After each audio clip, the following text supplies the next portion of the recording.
Yo, Facebook. That Stratocaster is looking pretty slick.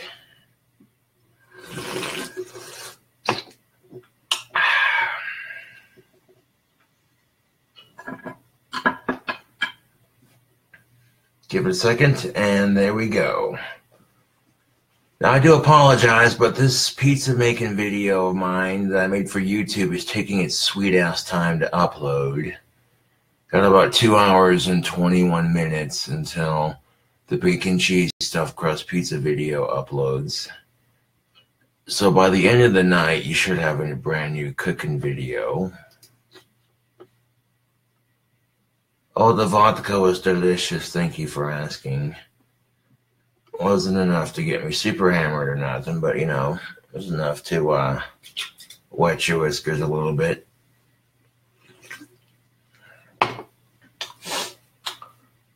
So I'm sitting here waiting for this freaking guitar to get done drying.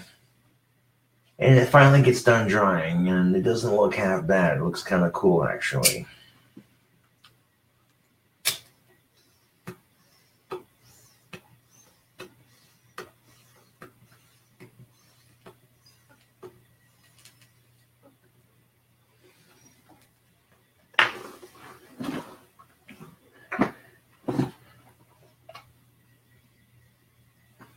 Here's the front half of it. There's the back half of it.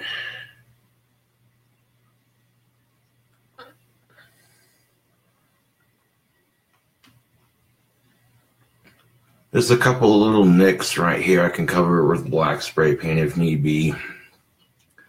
I'm not too worried about it right now, but the front half of this is covered. The silver has been replaced with a Hunter dark green. A little bit of silver was left just to outline it. And there's the back of it. You can still see Stratocaster on the bit right here, so I'm not worried about the paint down here. The next thing I'm going to do to this, I got a custom whammy bar for it. There's a hole right there for a whammy bar. Get a custom whammy bar for it. Engrave the back of the neck, and then get it fixed at a local guitar shop. So the next thing on my list will be getting a custom whammy bar for this beast, and then engraving the back of the neck, and then taking it to the guitar shop. But this is the Strato Spellcaster in work so far. Instead of Stratocaster, it's Spellcaster. It's a play on words, but yeah, this is the Spellcaster in work so far. Taking this black and silver Stratocaster and making it black and green. I used a little bit of painter's tape. I didn't get all the silver on it, but that's all right. Here's the front of it. Here's the back of it. And it kind of leaked over the sides a little bit, kind of like the BC Rich does. There's a couple of nicks right there. I could spray paint with some black paint real quick, just to touch it up. But the next step on this guitar, when I get the money for the whammy bar, order it, stick it right in there. You know what I'm saying? Because it's got a... It looks like it's got a whammy bar hole for it right here. That's where it would go, yeah. And, yeah, this thing's looking pretty sweet.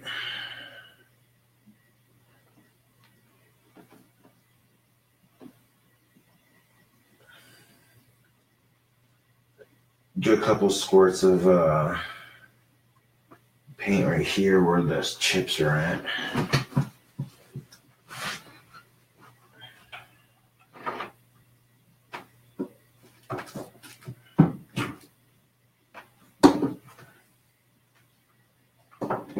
There's just a little bit too much silver being shown right there.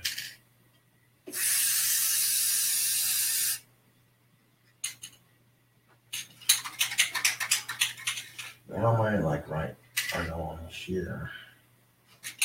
Yeah, it sounds good.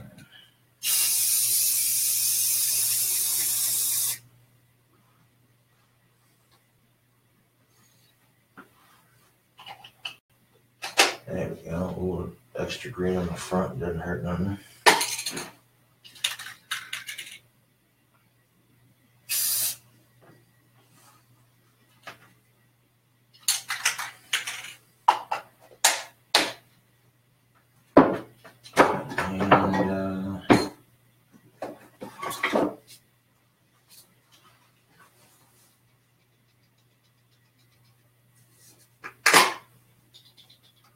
Touch of black where those chips are at.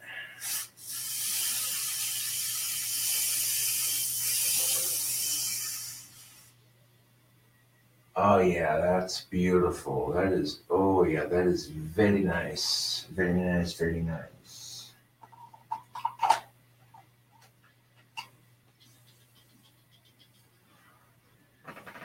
Can I try pulling a pentagram right here? The spray paint right by the string holder thingy, that'd be dope as fuck.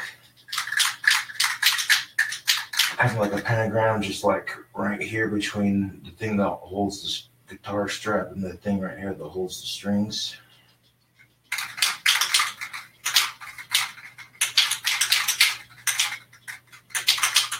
Well, I could, it's my guitar.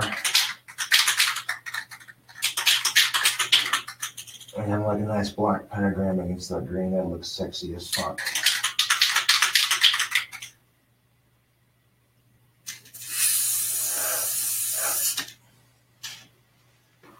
It didn't quite work out like I thought it would.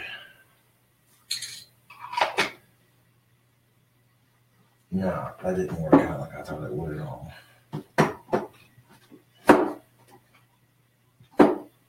In fact, that was horrible.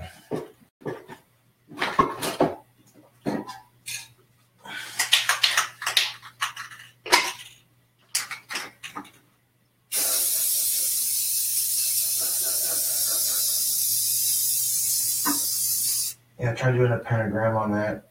That wasn't happening. Mixing a bunch of black and green paint like that. It's going to mix together and kind of, you know, drizzle down on the front.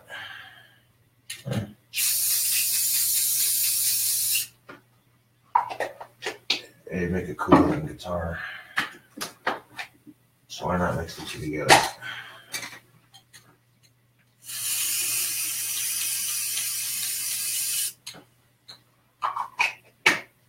Do just over here on the side of it. So like a little two-tone black and green going on the front.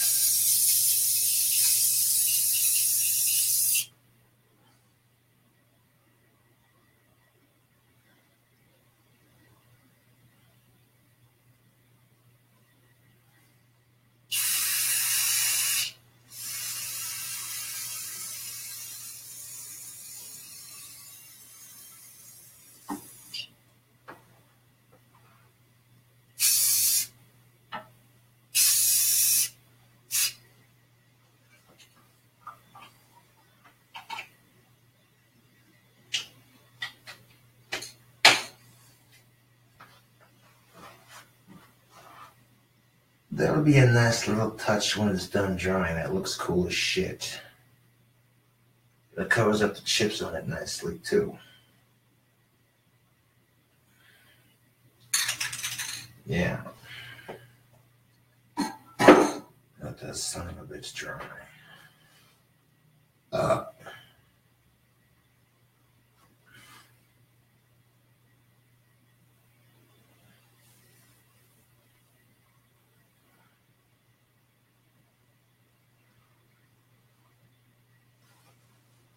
Just a little section right there kind of coming up it a little bit, doing that. That looks cool. Nice. So finishing up the paint job on my new Stratocaster, I can guarantee you when that shit's done drying, it's gonna look sexy as fuck. The black and green paint job looks sweet. And the whammy bar that I'm ordering for it, I have that shit bookmarked. Pull it up real quick. It's gonna cost $25 or $26, but worth every fucking penny. This whammy bar is gonna give this guitar a nice touch. This is the whammy bar I plan on ordering for my guitar. I'll post that in the chat. Yeah, that's the whammy bar. The whammy bar link I posted in chat. That's the whammy bar I'm ordering for it.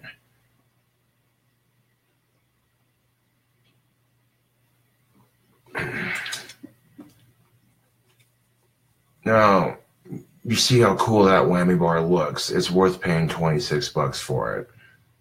I'm just saying, you got these 3D skulls going up and down the handle of it. You know what I'm saying?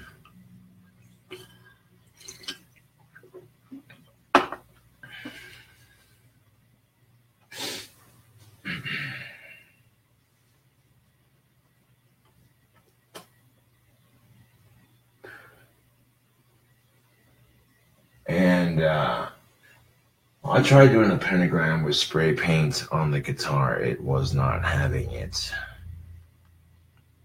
So I'll have to engrave one in the back of the neck. And just to make sure it's a clean job, I'll pre-trace it with a black Sharpie before I engrave it with the wood engraver. That'll make it come out a lot better. If you're just joining me in chat, I just finished painting my new Stratocaster. I'm letting it dry. That black and that green paint job looks sick as fuck. I tried painting a pentagram using spray paint and it didn't work, so I covered it up with green.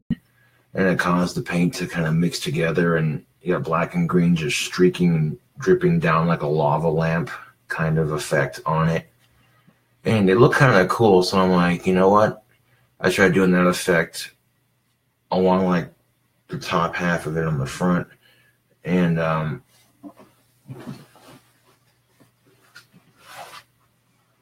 yeah, that looks pretty sweet.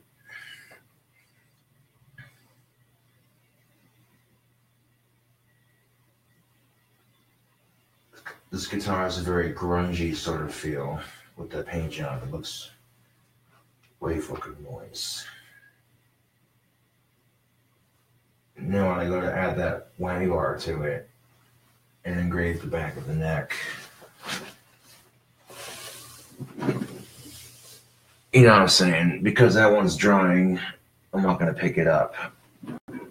But basically, I want to take it and then put Spellcaster along the side of the neck, and then put a pentagram right in front of it. Yeah. Damn, if it wasn't like 9:49. I won't have it like ridiculously loud, then, you know.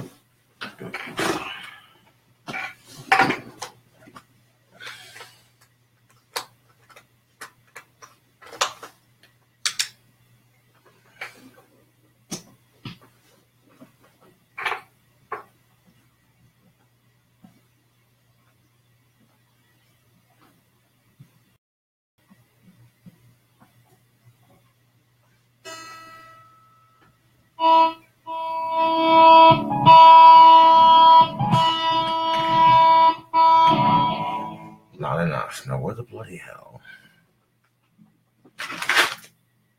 is my guitar pick?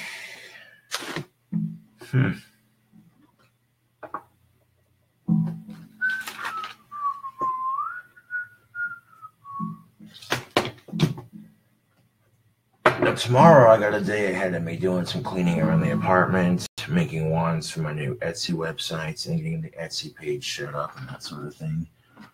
That's what I'll be doing the next couple of days, like Friday and Saturday. instead of spending the weekend doing nothing like I normally do, you know, spend the weekend getting stuff set up for the new wand business and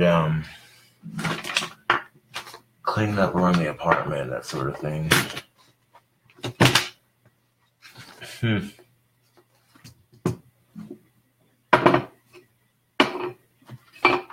Well, I look all over my desk and I cannot seem to locate my guitar pick. That's kind of typical. The one time I don't want to lose my guitar pick when I'm doing a bloody live video. That's some cheap horse shit.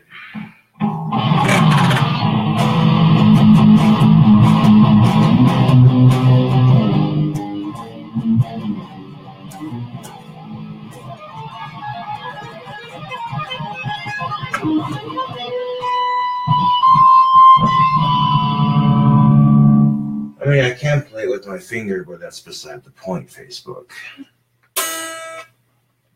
I'd much rather have a guitar pick.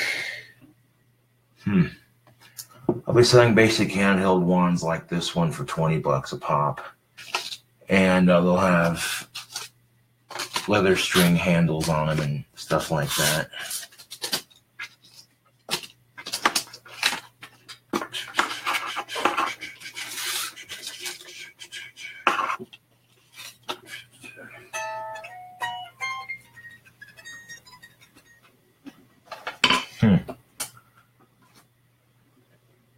Oh, that is so freaking typical. So I've looked all over my desk and all over on the floor here, and I'm not seeing it. Huh. Ain't that about a bitch? Hold on a second.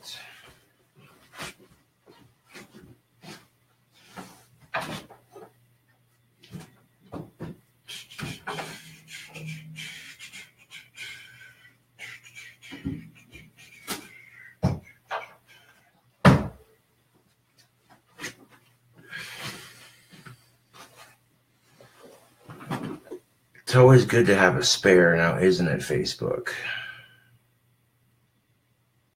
Is this thing nice and pointy? Hold on a second. I like a nice pointy pick. It's great for sweet picking. And so I'm going to take this nail file. I'm going to file down my pick on for my guitar to have a nice point on it.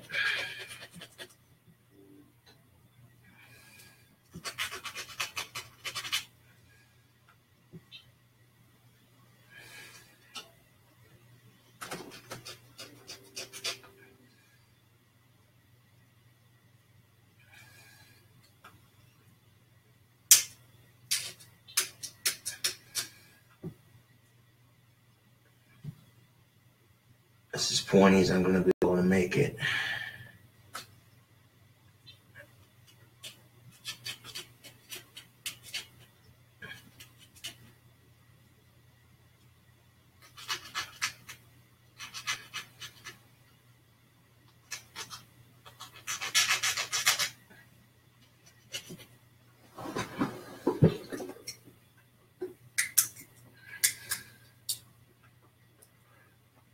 I'd have to learn that one to answer your question.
Ah, shit, that's so typical, right? Quite frankly, I don't give a fuck anymore.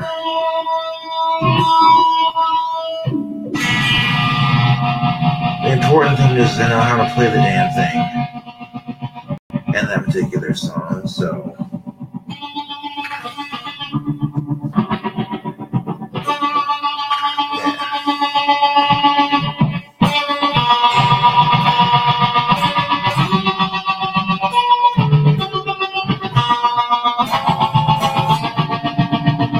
You gotta love built-in effects.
I like the way that sounds on the amp. That sounds nice. I like the way that's the perfect setting right there. It's nice, a little bit of echo, you know.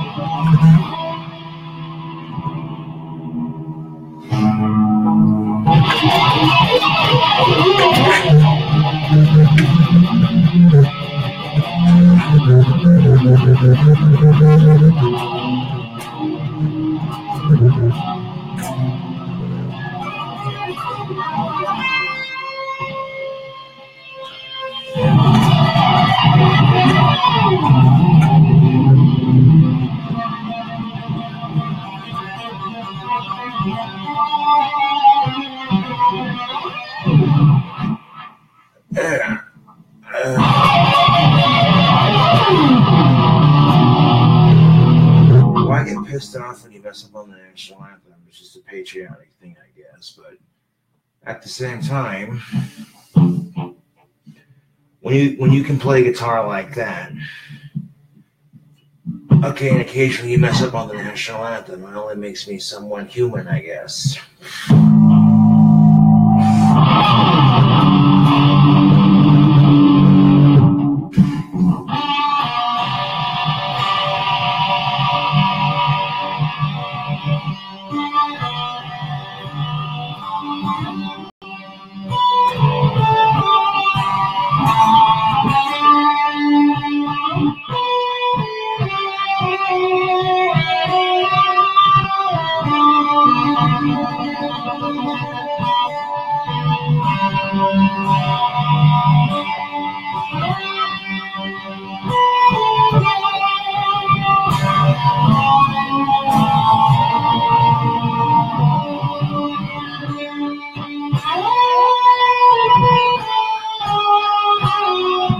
Wow, it was horrible. God damn it. I do not like messing up on that, man. It pisses me off. I'm a stupid motherfucker. Perfectionist at the term. I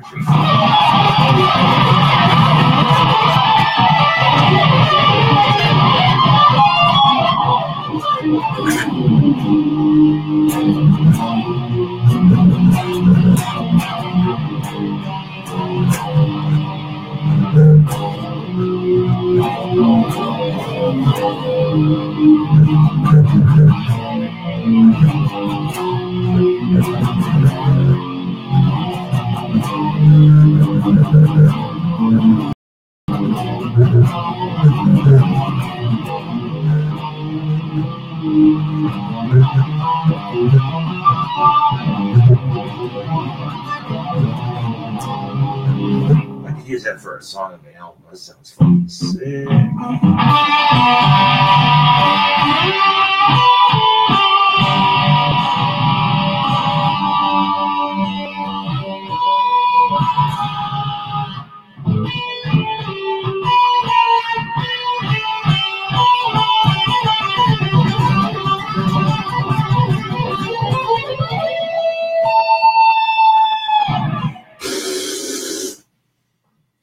Doesn't matter how fucking good I am at this damn thing. If I can't even fucking play the national anthem, what the fuck is this shit?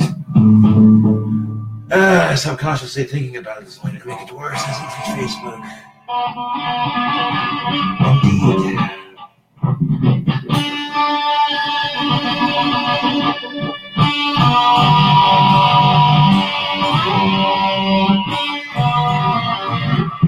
Let's try to shite again.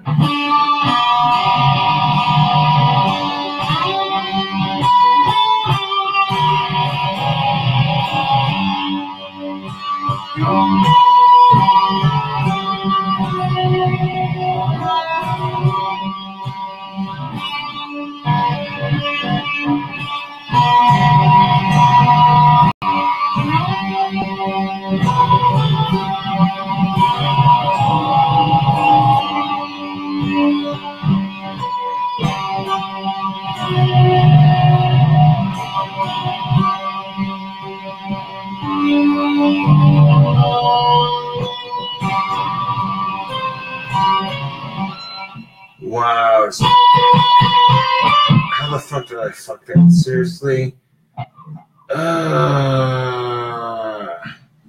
Sometimes I just want to bash my skull in with my own guitar, but that's not going to solve anything, though, is it? No, it's not. Be metal as fuck, though. Talk about headbanging industry.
Yeah, I don't want to leave that unfinished, now do we, Facebook? No, we don't. No, the fuck, we fucking don't.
They live in our hearts.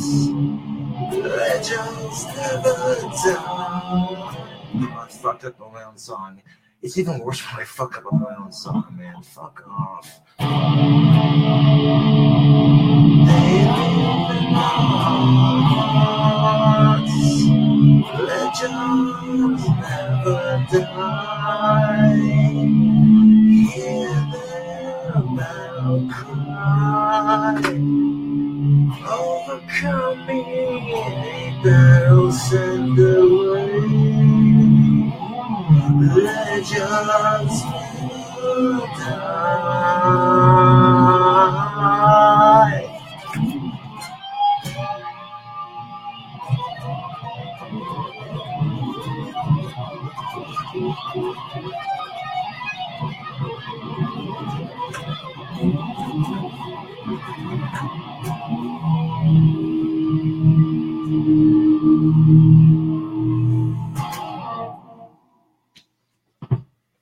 Oh yeah, and just in case you don't want to lose your guitar pick, it's probably a good idea to put it back in your guitar case. Because knowing me, I'll stick it on my desk thinking, yeah, I want to play guitar maybe later on. And then I'll misplace my goddamn pick again, and it's like, shit!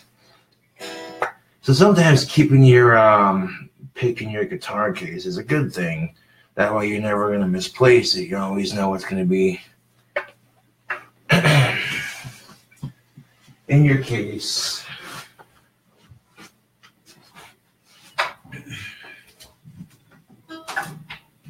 In your fucking case. Right underneath this beautiful bitch.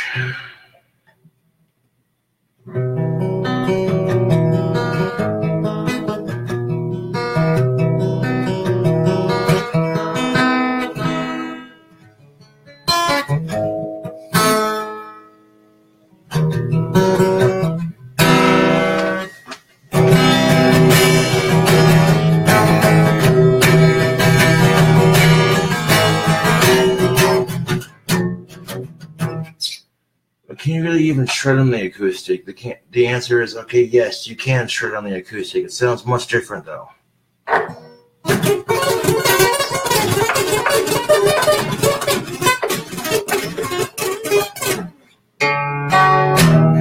Much different. I mean, you sit there, if you want to play fast on the acoustic, it sounds way different.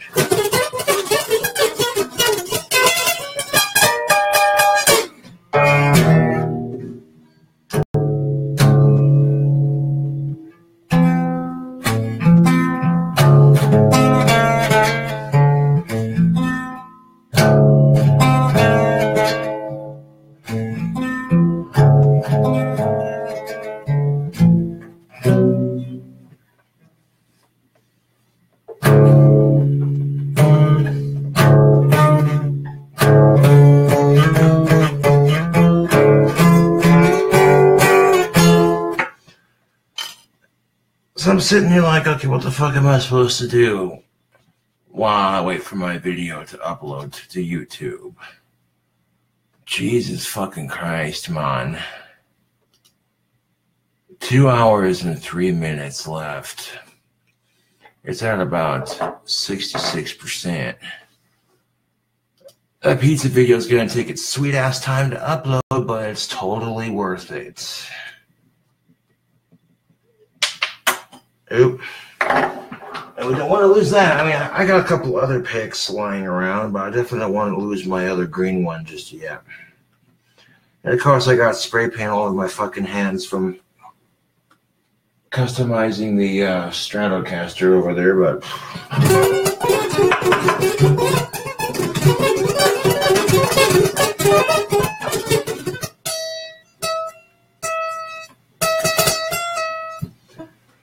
Oh, here's a fun little riff to play on the acoustic guitar.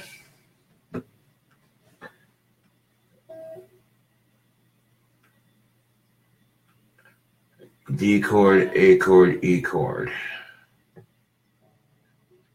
The D chord.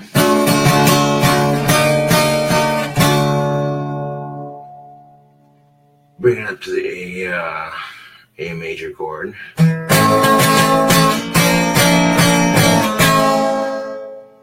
And then you bring that up to the E major.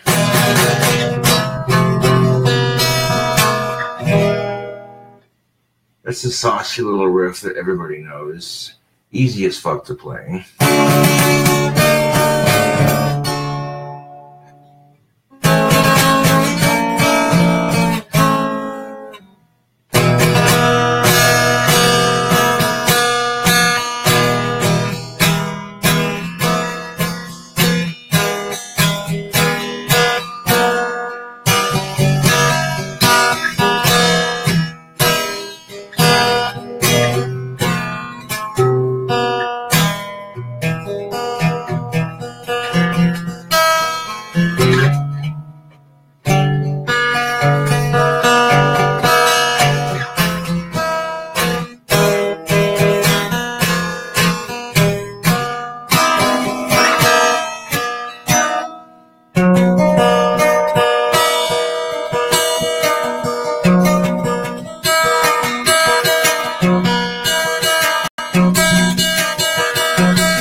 Oh, fun with the E major chord. Oh, yes.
So the E chord way up here, the E major chord way the fuck up here is what makes it sound so pretty. Oh, look at that.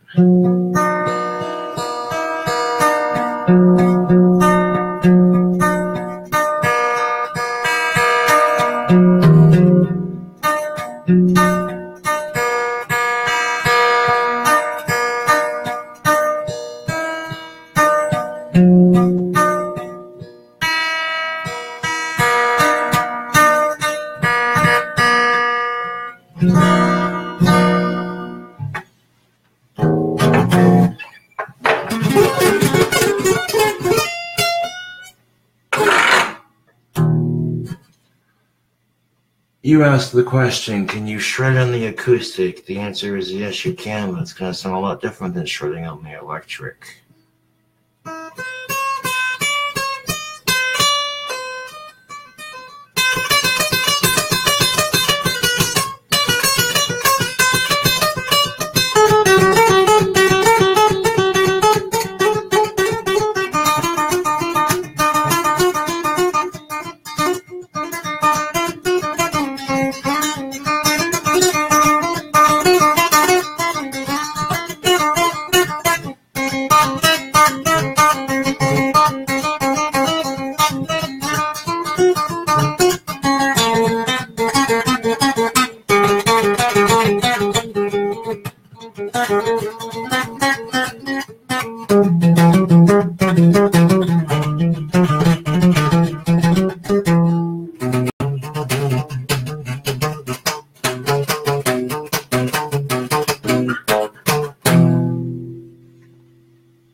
This is a little sweet spot that I go to downtown to play guitar live.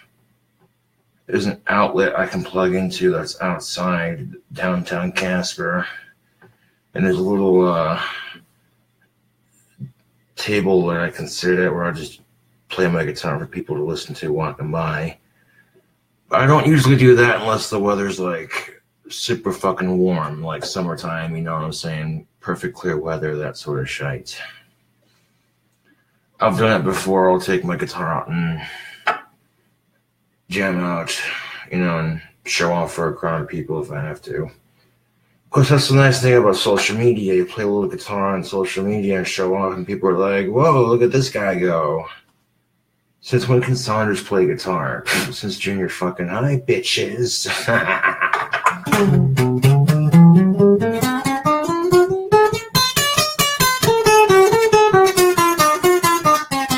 Well, 6th grade, junior high, roughly that.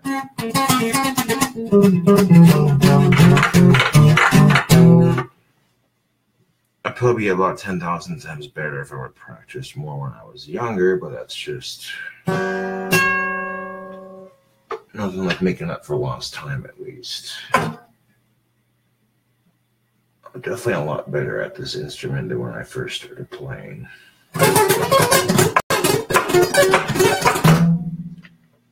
I mean, could I shred an acoustic behind my head? That would be some crazy shite, now wouldn't it?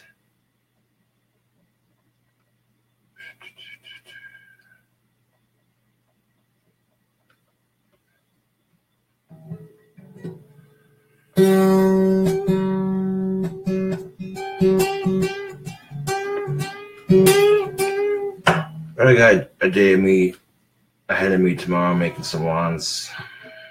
Doing little chores here and there, you know. Let's see if I can play this thing behind my head.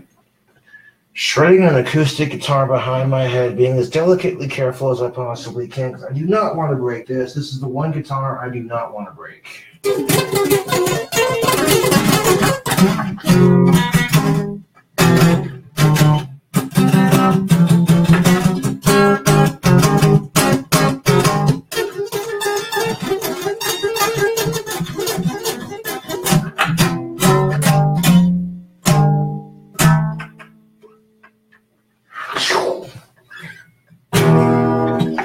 Oh, look at that, Facebook. I can shred the acoustic guitar behind my head. You see that shit?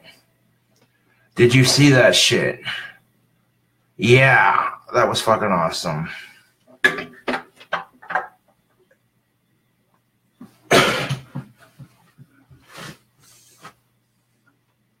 Oh, delicate. Careful. No scratches. Okay, no scratches. Okay, we're golden. Ever so careful taking this back to the case.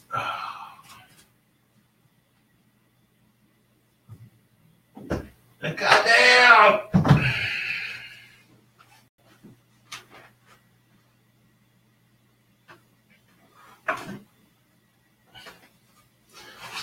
Well, here's what the final product looks like after I got done painting it. You can see there's different streaks of black and green. It's mostly black and green. There's a little bit of silver left over from the original guitar. And then you flip this bitch over, and that's what it looks like on the other side. So this is the Stratocaster I'm customizing so far. And the paint job is done. Oh, Jesus Christ, it's still fucking sticky. God damn it. That's all right. Just gonna wash my fucking hands and put it back over here to continue drying.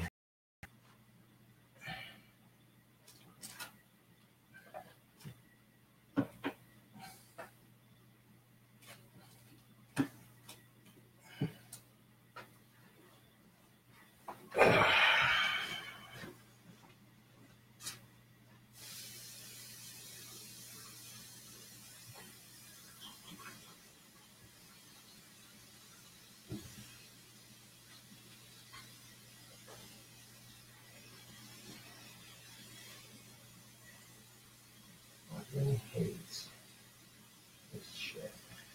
Really hates.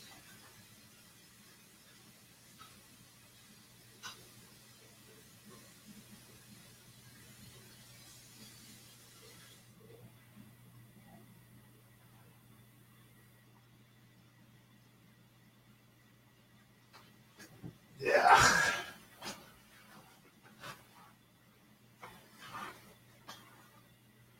Probably should have fucking waited to touch that area of the guitar until it was completely dry, because I thought it would be. And the answer was, of course, it's not going to be fucking dry.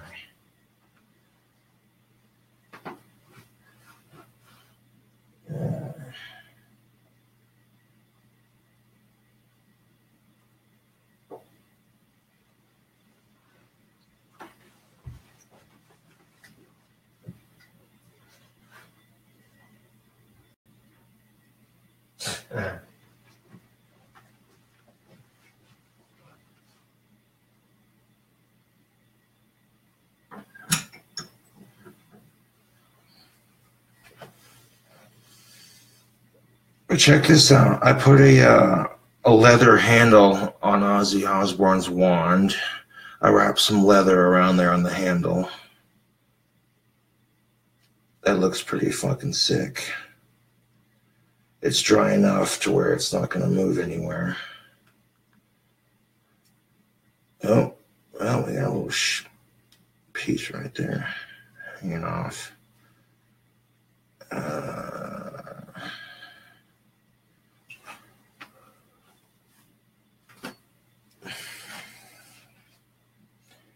Forget touch of glue right there.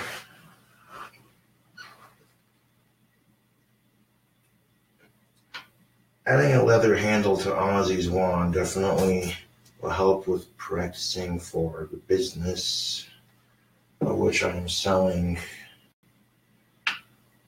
my wands.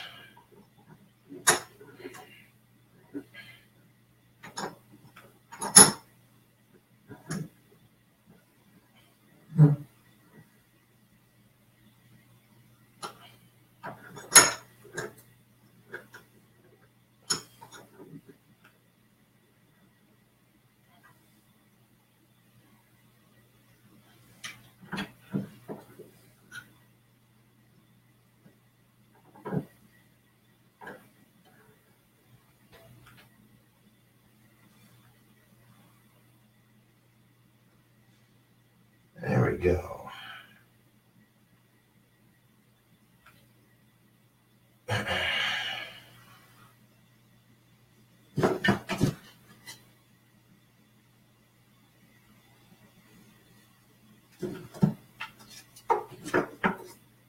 Let's see.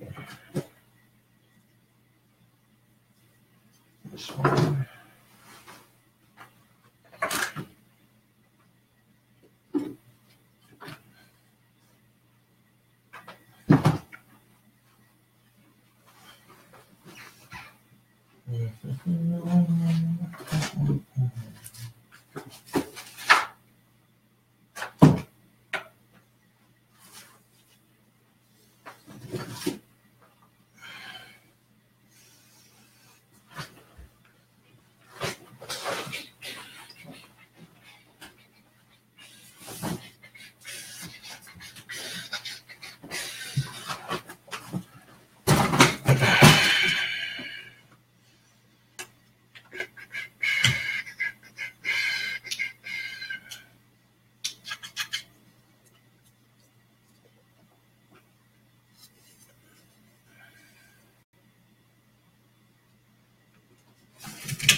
What is this crazy asshole up to now?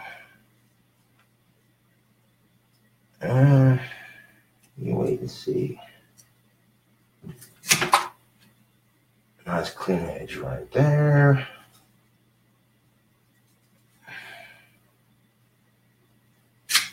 Nice clean edge right there. Let's see.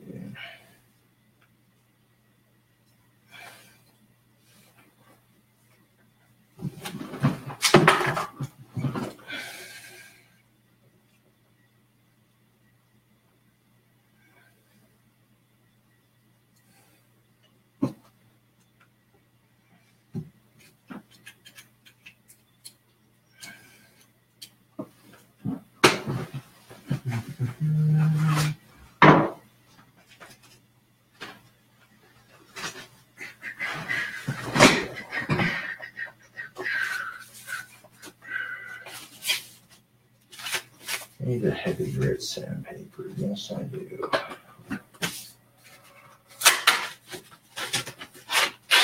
Cut out on the mess of making these just a little bit. I don't need that much for this.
Give it a light sanding so when I fucking go to paint it, it just shows the natural grain of the wood.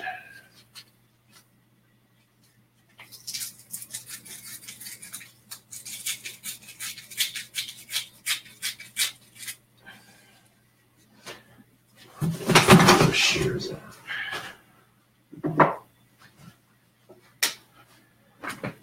Making a point for this wand would be so much easier if I just used the shears to kind of help.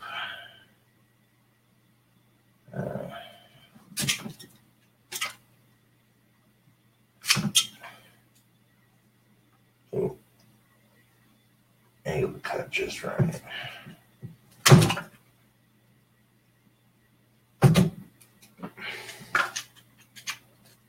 There we go.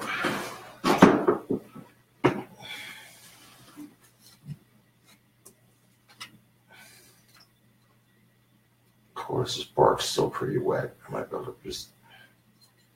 There we go. There we go.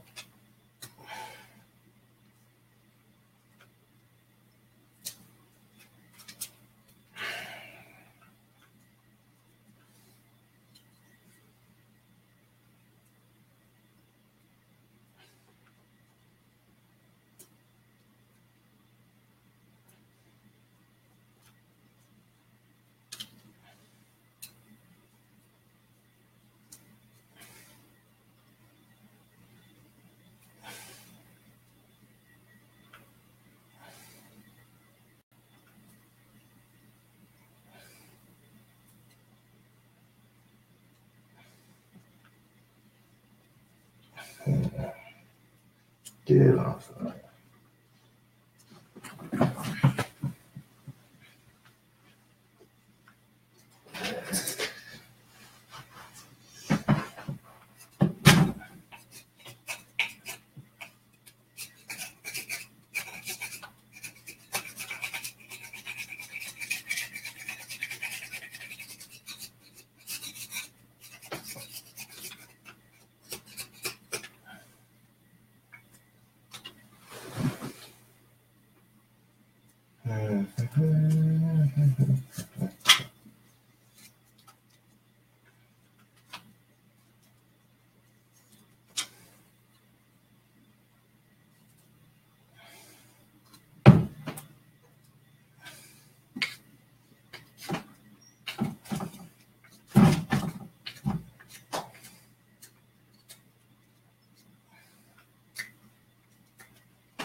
Where did I set?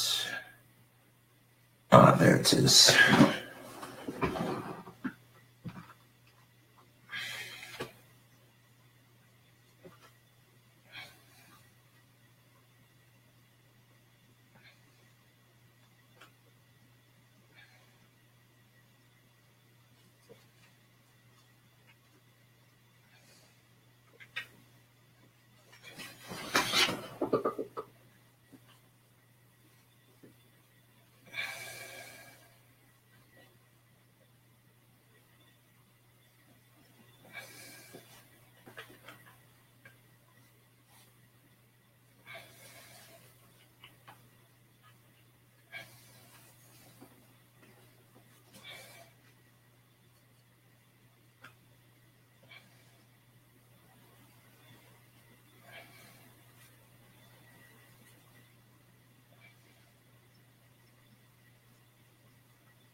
That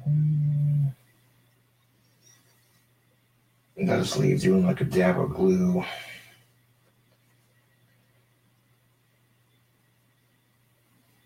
Like right there. I want to tuck that string in. Yeah.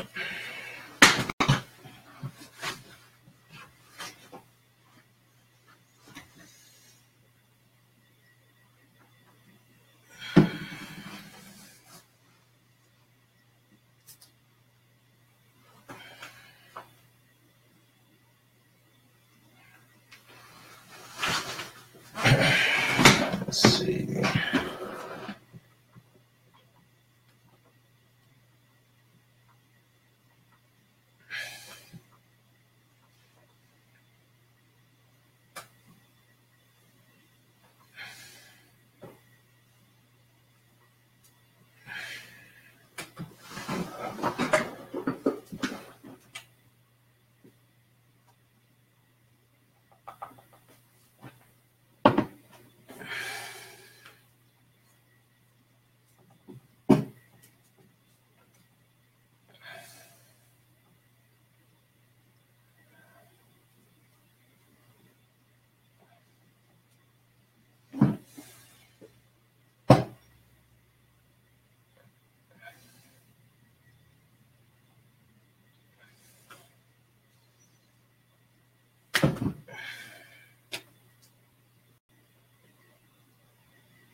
There we go. This wand now has a handle.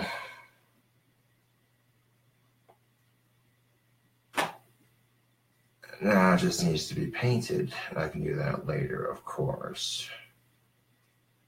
By getting them cranked out to this point, you know what I'm saying? Facebook. And then I can just... Let's see.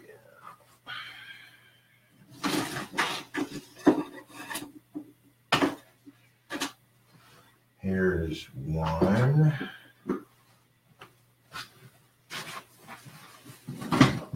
And you saw how quick that took me to make that. You get a decent sized stick. You have enough sandpaper to make it happen.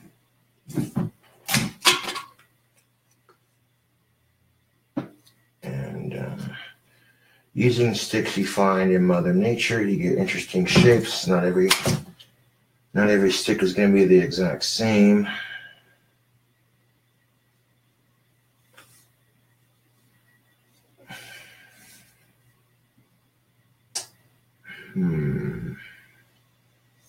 Right about.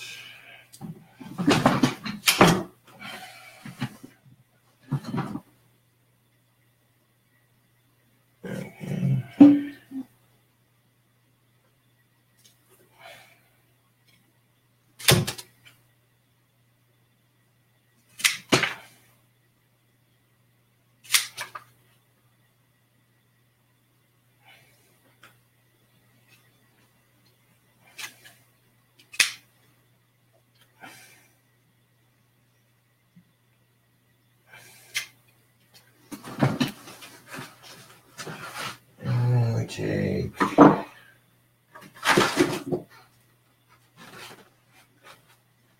our trusty sandpaper.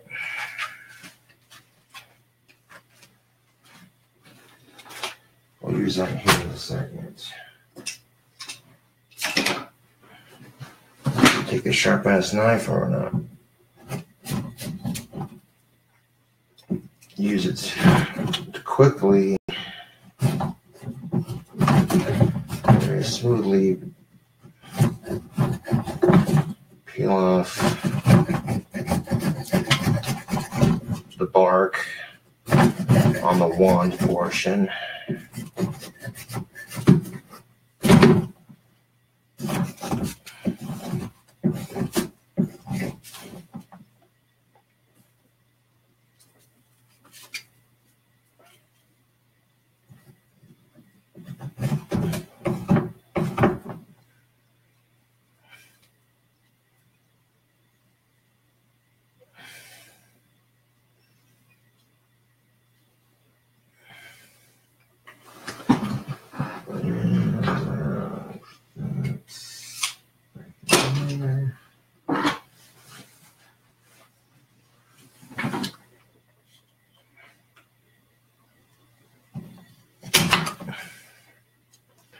So I got some pretty big hands, so measuring these teeth are starting to look like a wand. But you literally saw how long it took me to crank out this wand shell and add a handle to it. You feel me? And like all I gotta do is paint it and glaze it.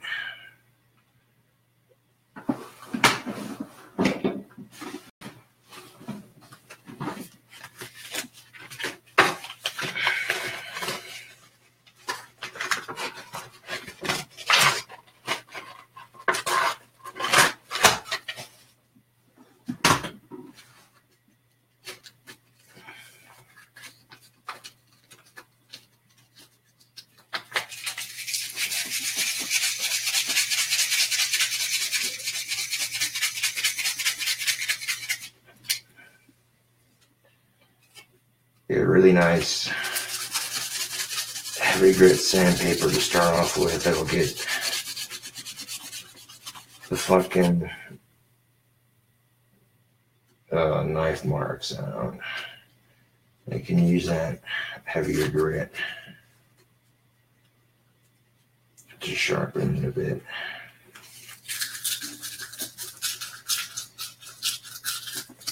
And these wands of mine aren't going to be like, they're not going to be like needle nose sharp or anything, but they're going to have a nice point on them. So you're going to be careful when you're, when you got these, you know what I'm saying? Like, yeah, I don't want anybody being stupid with these.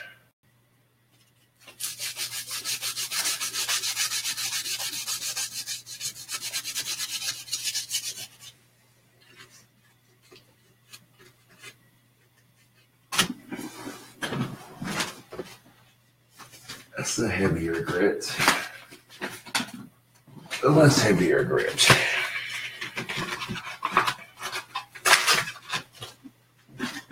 Take a small piece of that.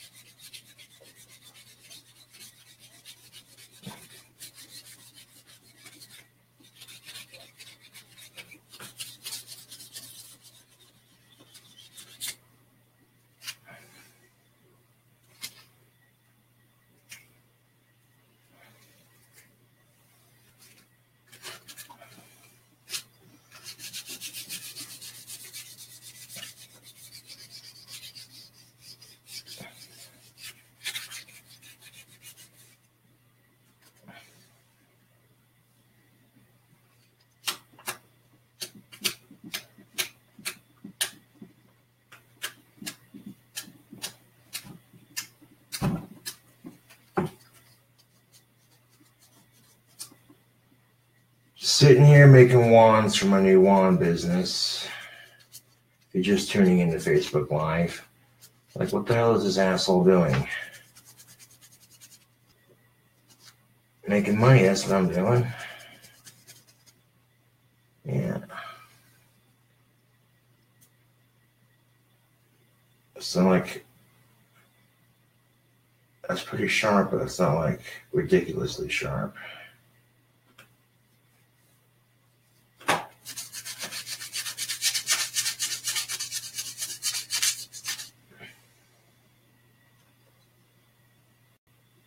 There we go. And of course, we grab some light sandpaper to finish it off.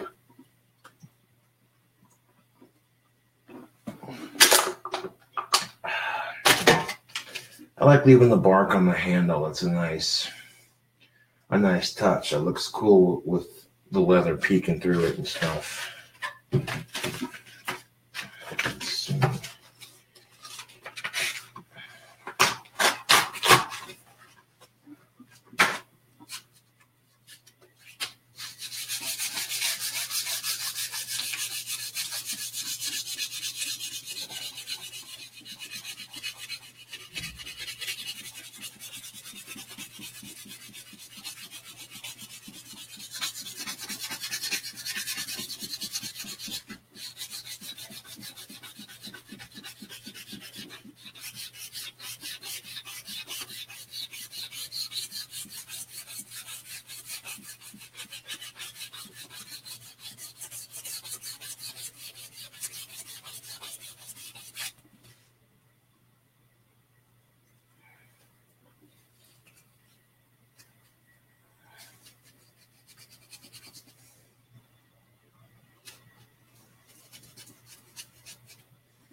Okay, now I need that stuff.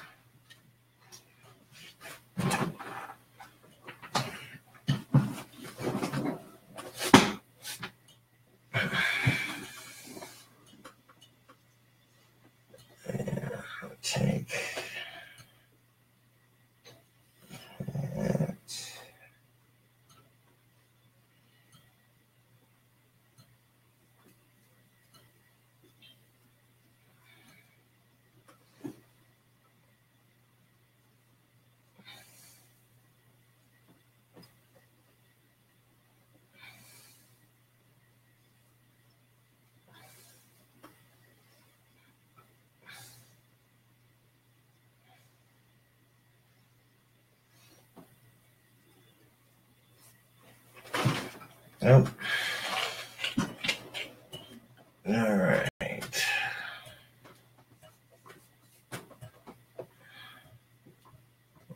Grabbing another handle.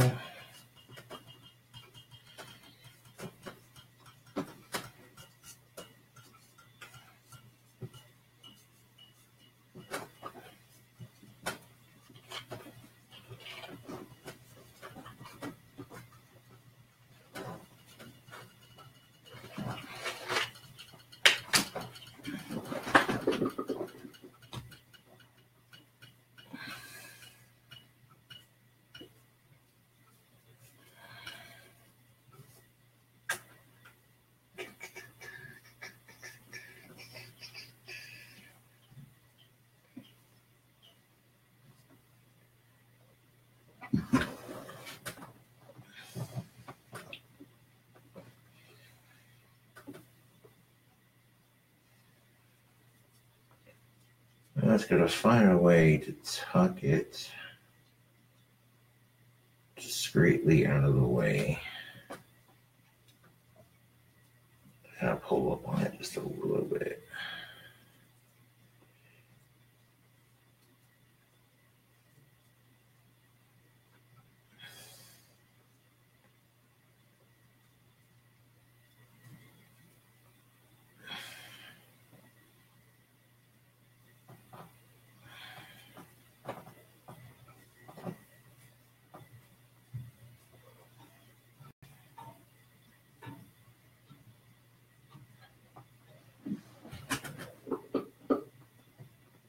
Get a dab of that Gorilla Glue that'd be drying clear, and we're gonna stick it through right there.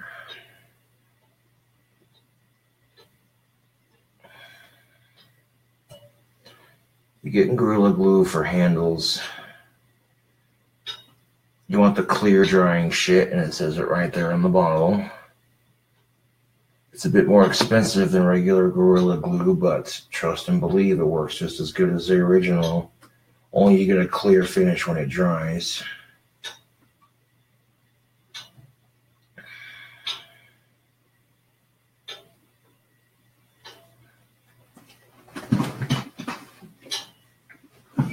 Look at that. There's 2 wands cranked out right there. I don't even have to paint them if I don't want to, but I'll paint them later.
Okay, a wand is going to be, drum roll please, $20. That's right. I mean, this is my wand that I carry with me. It doesn't have leather. I use ponytail holders for my handle and wand tape, of course, but you know what I'm saying? But in just minutes, I threw together 2 wands made from sticks of the similar shape, and that didn't take long at all, y'all. Like, as soon as I dip it, as soon as I paint it, and then coat the entire thing in this what the fuck What is this shit? Oh yeah, this stuff right here. I'll coat the handle in this so that it seals. It'll just dunk the handle in there so it dries.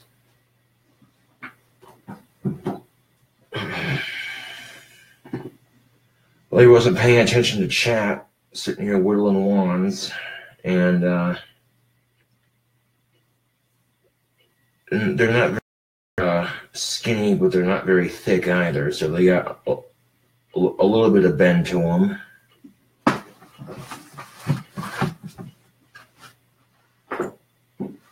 And let's see. Shit.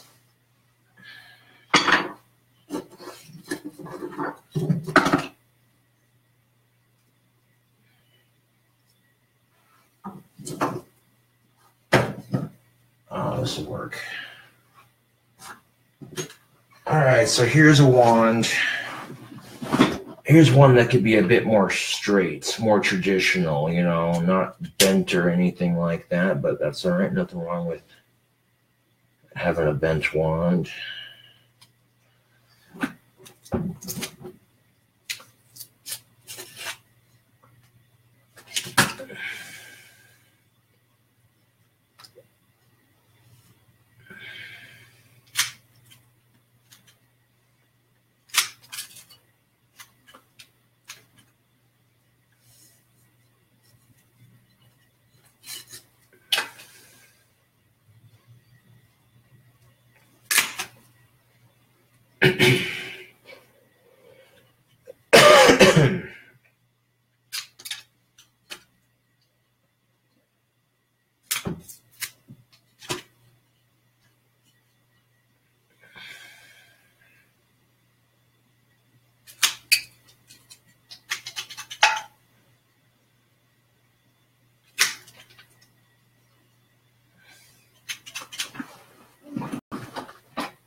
Now these wands are going to have points on them, so don't be running around with the wand head pointing up.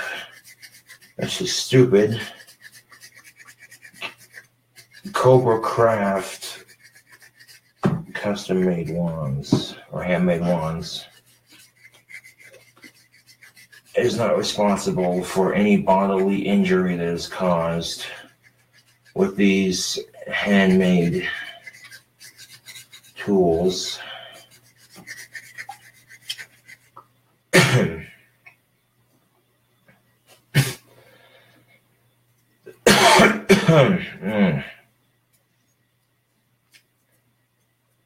And right now I got Ozzy Osbourne's wand drying in the wand rack. I used some of my black leather on the handle to make that look a bit better. And I'll make a batch of 10 to start off with. Each are going to be 20 bucks a pop. Once those sell out, I'll make more. I mean, you can see right here, just by what I'm doing right here.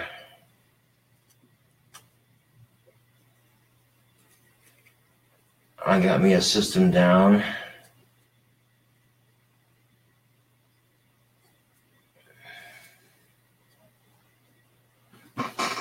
Oh.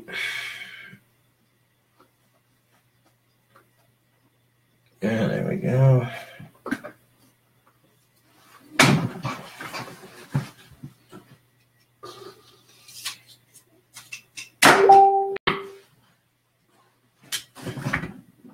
See here, and none of these wands are going to be auctioned off or anything. These are just wands that are going towards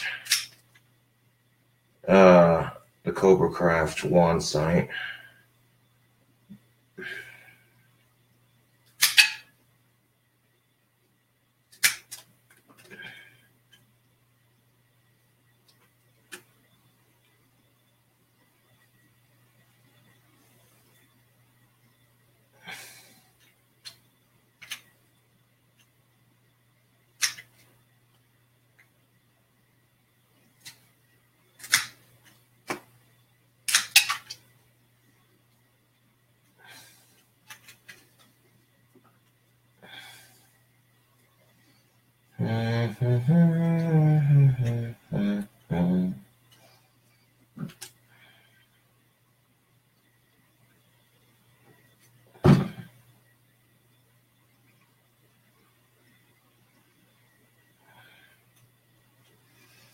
Okay, that point's not very defined. Hold on a second. Be afraid to angle it. Yeah, there we go.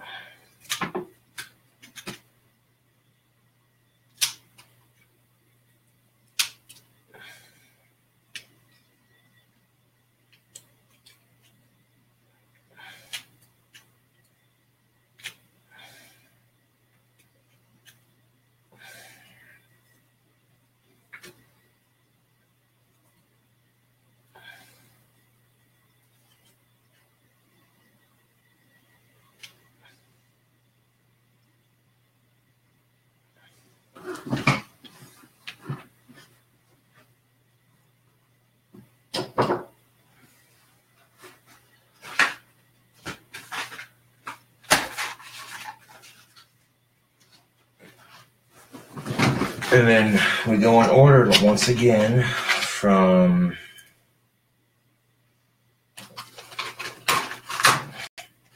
least heaviest, or most heaviest to least heaviest grit. Aim into the trash can when I'm sanding. So all that sawdust collects into the trash can.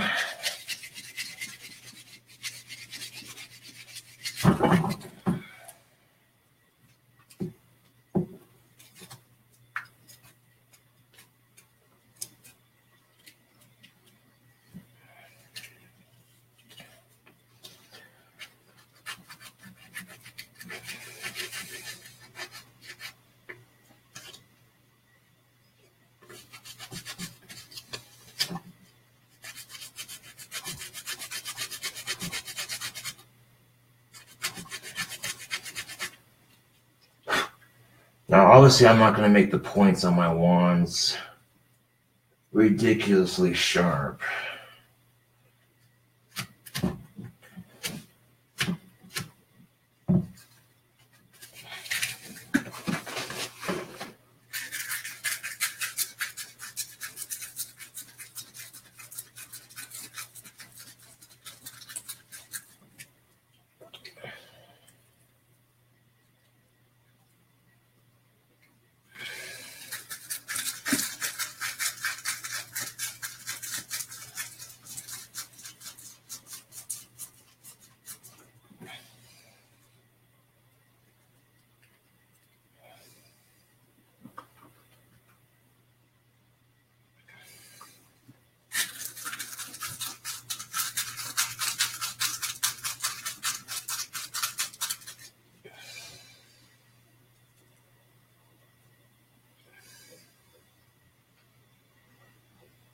There we go. This one's got a nice point. I like the way this one looks.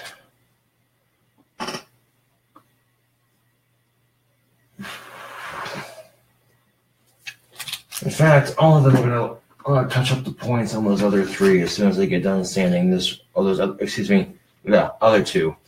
I'm going to touch up the points on those other two before or after I finish sanding this one.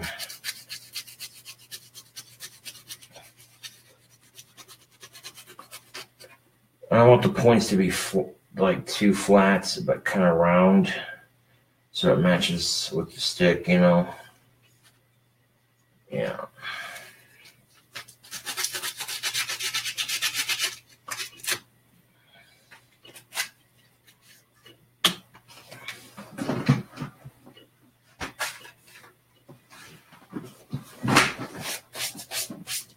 Oof. Yeah.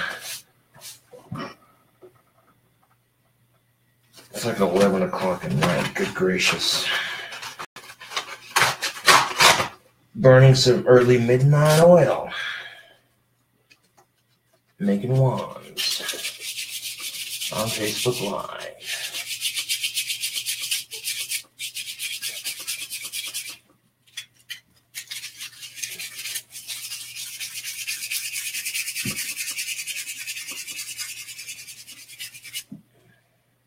Make that money.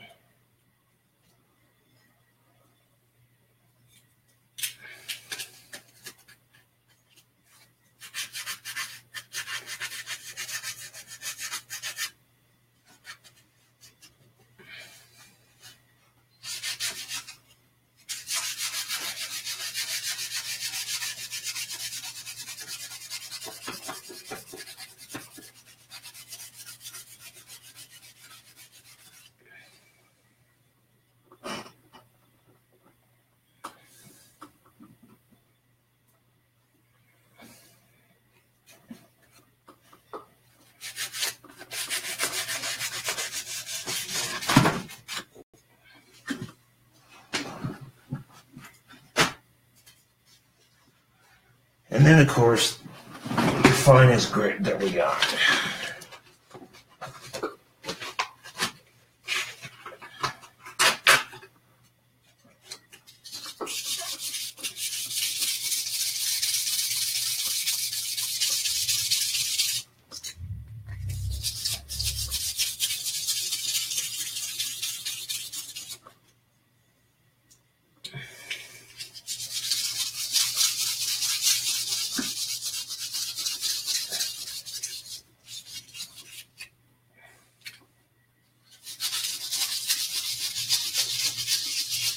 I'll leave some of the bark on the handle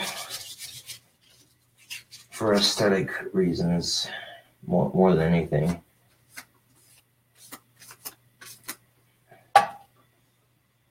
Yeah.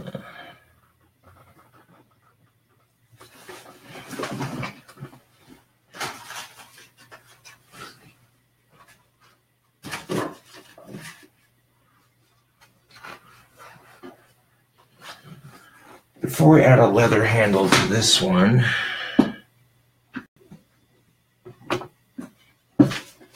these two, the points on these don't look as round.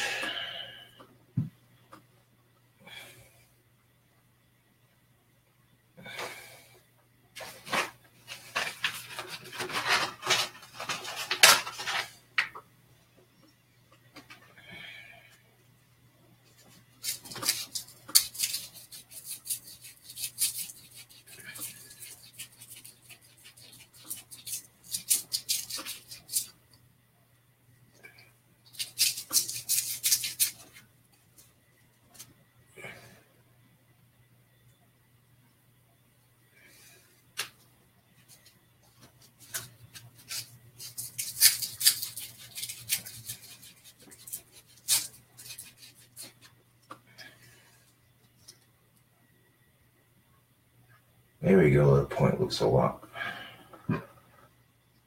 rounder. All right.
attend to that with the dustpan in a second. But take this one and that I just made, sand it out.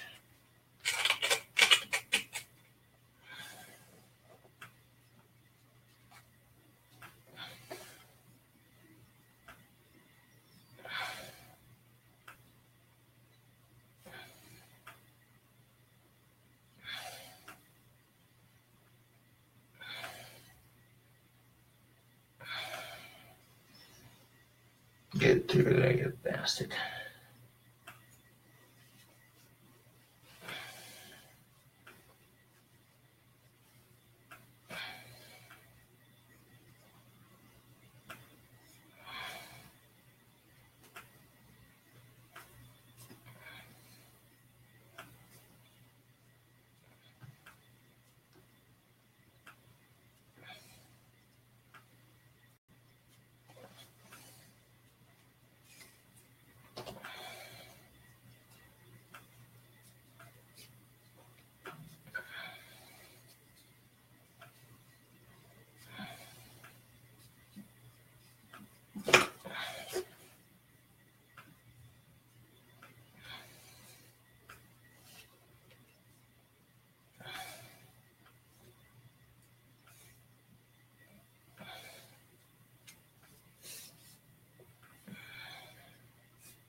That came together without too much difficulty. I like that.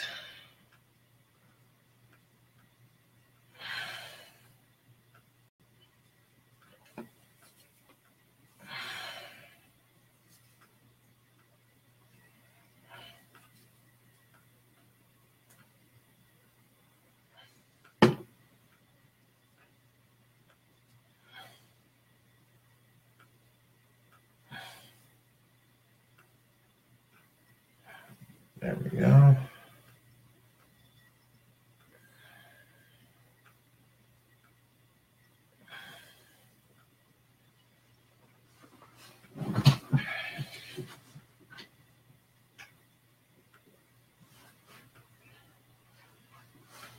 And just like that,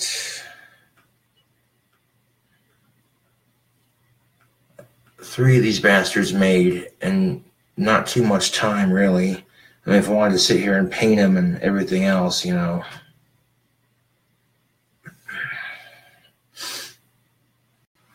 Yeah.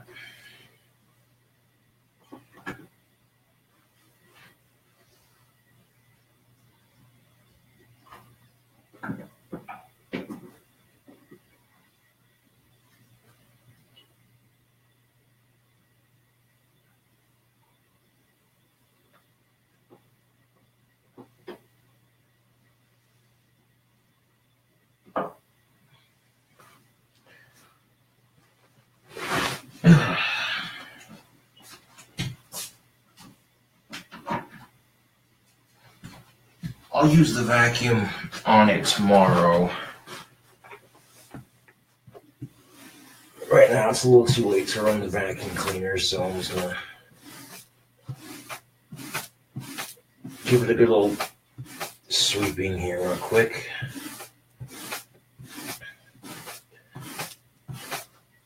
I can minimize the mess I make making these. by carving the stick into the trash cans. All the shavings and sawdust and shit, you know, goes straight into the trash can.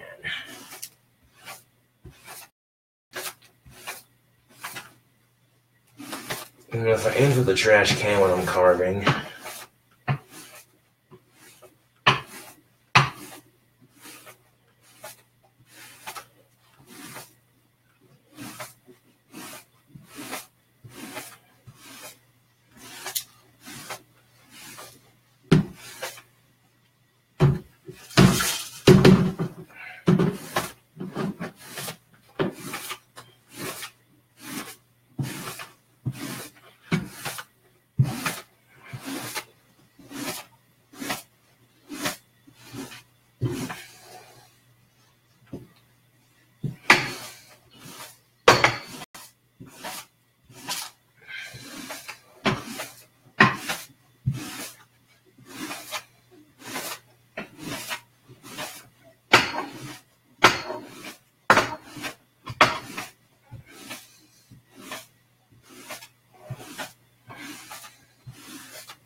I did pretty good taking care of the wood shavings right there, for the most part. Sometimes the vacuum's not gonna get it all.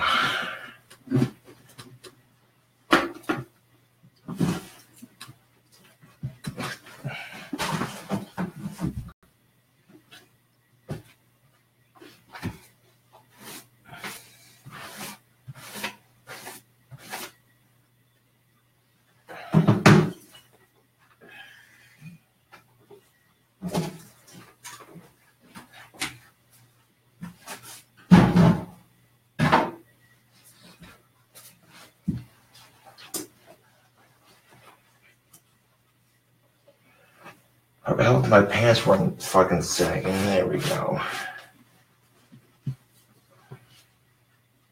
There we go.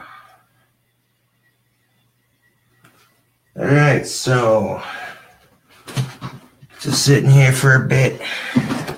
Some sandpaper, some shears, a freaking knife. Look at that. $20 a pop. There's 20, 40, $60 worth of profit in my hands right here. Just from 3 wands. Oh yeah.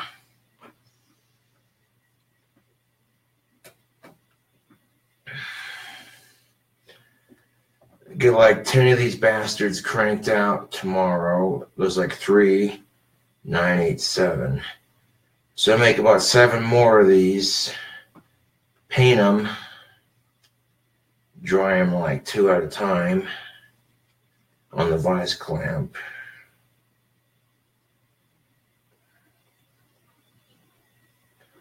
Just hold them by the handle and be like, shh, shh, you know what I'm saying? Or maybe like one at a time. If I don't do a too heavy of a coating, you know. Yeah. But they're relatively the same length, relatively the same thickness. Yeah.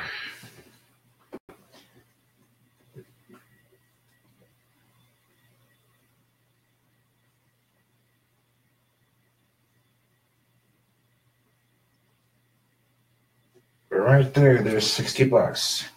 20, 30, 40, 50, 60. I'm selling these wands at 20 bucks a pop. There's 60 bucks in my pocket right there, people. Yeah.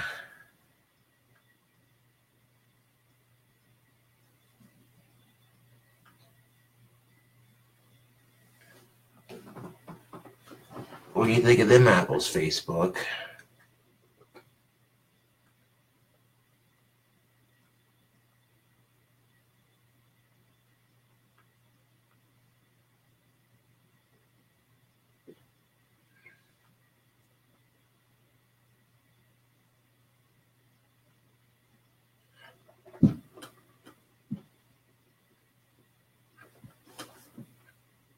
Is it really Therese Saxton's birthday?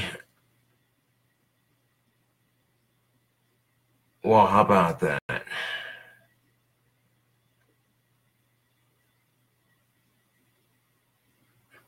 A big old happy birthday to Lisa. Yeah.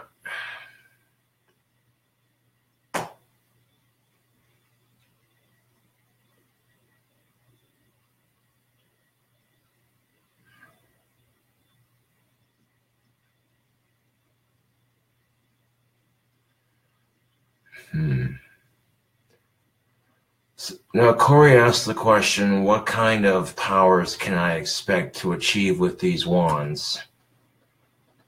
Well, it really depends on how far you're willing to learn, you know. What kind of power can you achieve from something like these? It's whatever power you can put into it, really.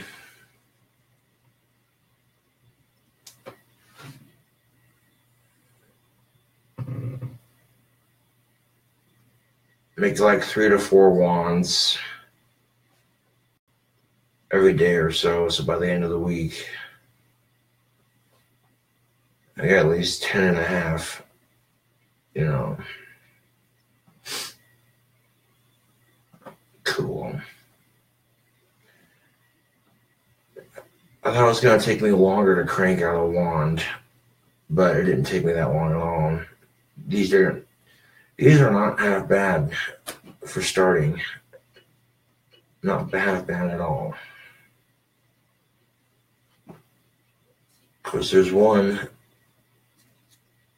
This one's more straight.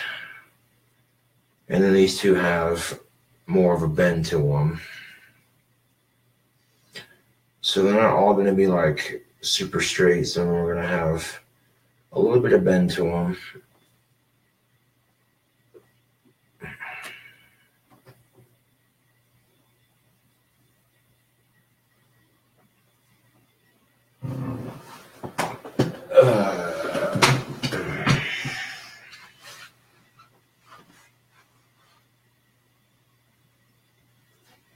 You think I'd learn not to touch wet paint?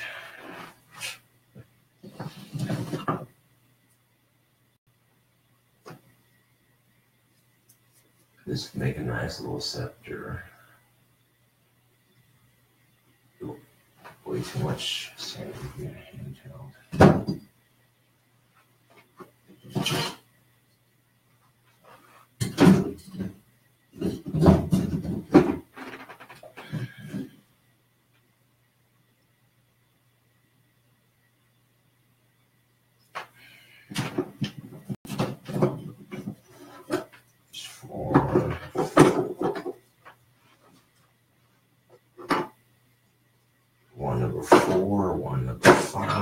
5, wand number 6, wand number 7, wand number 8, wand number 9. Ew, I don't know. That's too skinny. Sending that meat. I need a bit more. It's a little thick, but it can be done.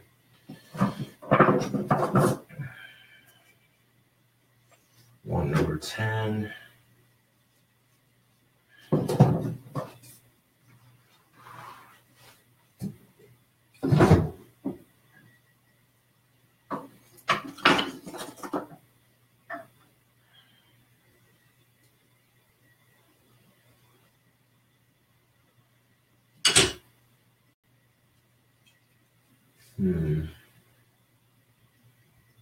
And it's a little bit thicker.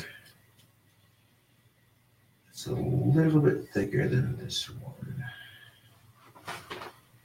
That's possible. This could be turned into a wand.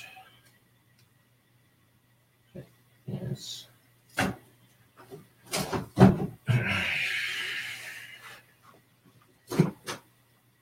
Three, 4, 5, 6, 7, 8, 9, 10.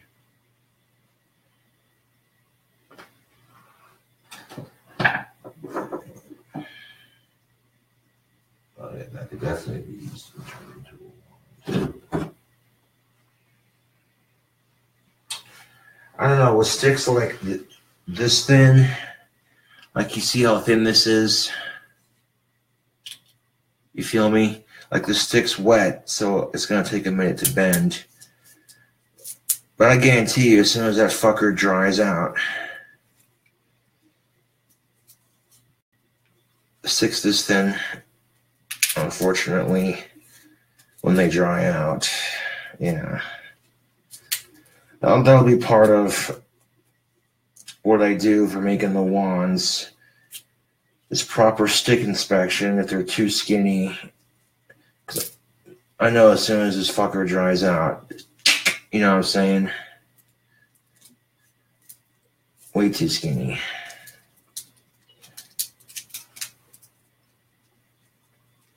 But I got enough to make my first batch of wands.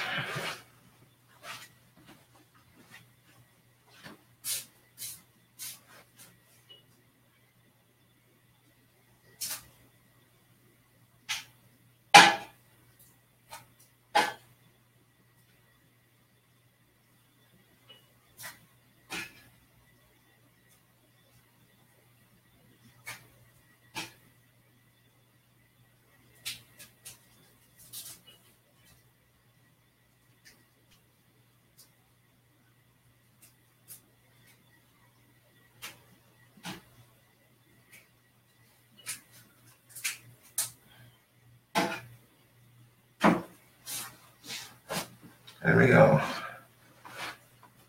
Well, I got my first batch, my first 3 semi done. And I got a handful of sticks right here that I can use to make a couple more.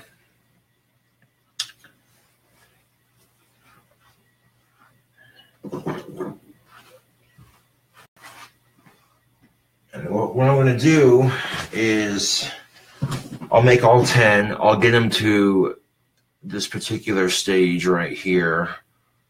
And when I got 10 wands in this stage, just like this, fucking one at a time, just paint them, let them dry, you know, and then take the ones that are dry and put them in a pile, and then add the Mod Podge to it, to the handle and to the stick itself. It'll seal the paint in, and it'll seal the handle and everything. So yeah.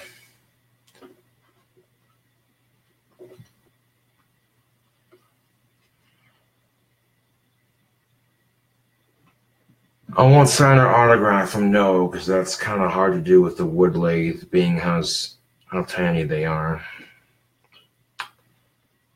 But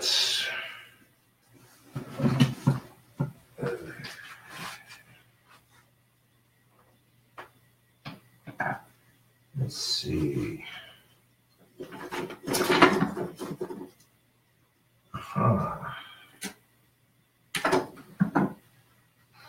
And keep the cap on my glue so that way it don't dry out.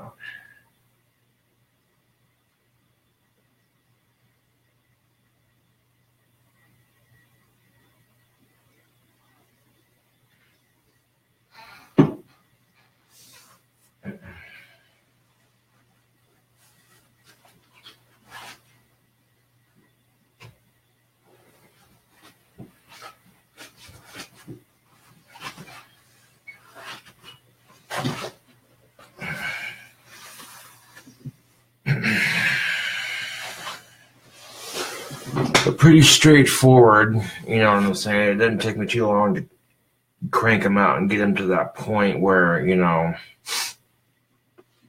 they're, good gracious, 1 hour and 11 minutes till that pizza video uploads.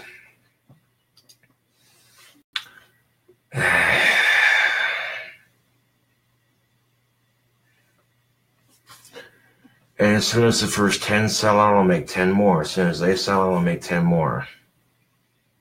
Oh, fuck, I got a zip on my chest right here. Yeah, I'll pop that later. Popping it on camera would be kind of gross, to be honest. And if I can avoid being gross on Facebook and on YouTube, I mean, I'm already a creepy, socially awkward autistic, so let's add being gross on top of it, right? No, fuck off.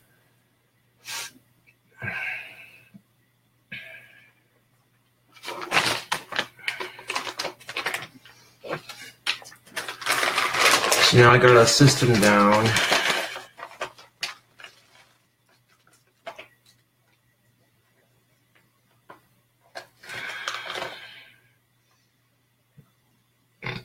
And it don't take me long to carve those out. If I have enough sandpaper and enough sticks, just boom, boom, boom, boom, boom.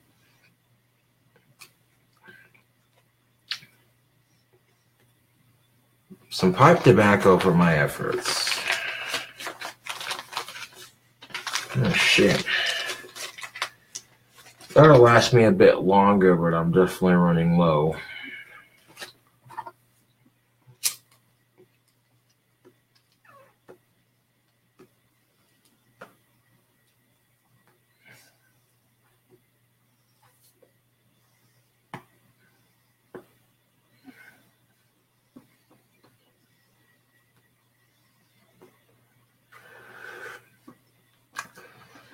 I mean, if you want me to autograph anything, I can autograph the, if I want me to autograph anything, I can autograph the envelope that I'll be sending them in.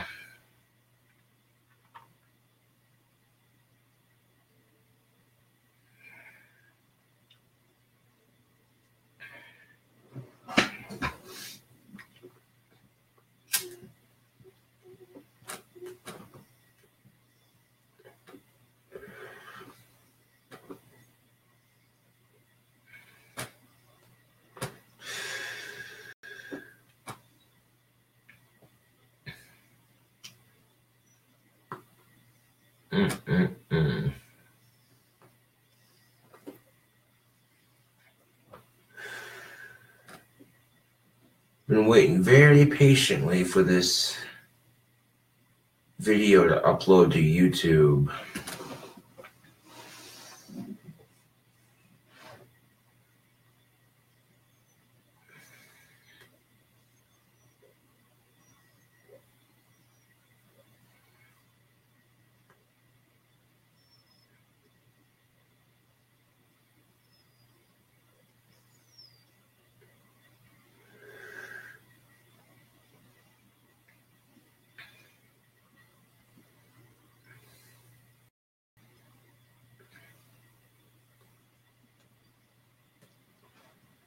That pizza video taking its sweet ass time to upload, but it's gonna be worth it when it uploads.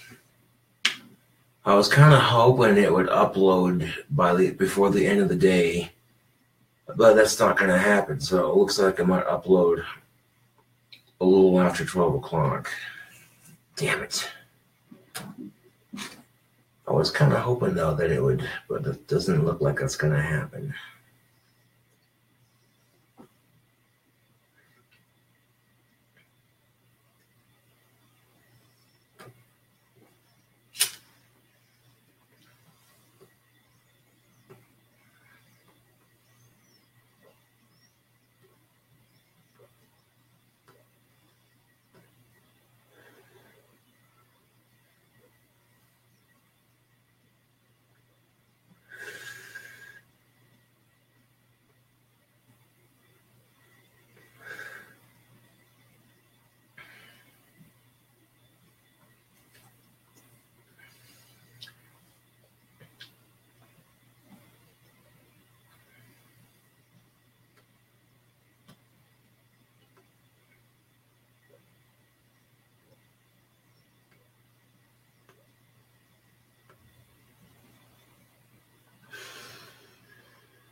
Hmm. Those are all good ideas, yeah.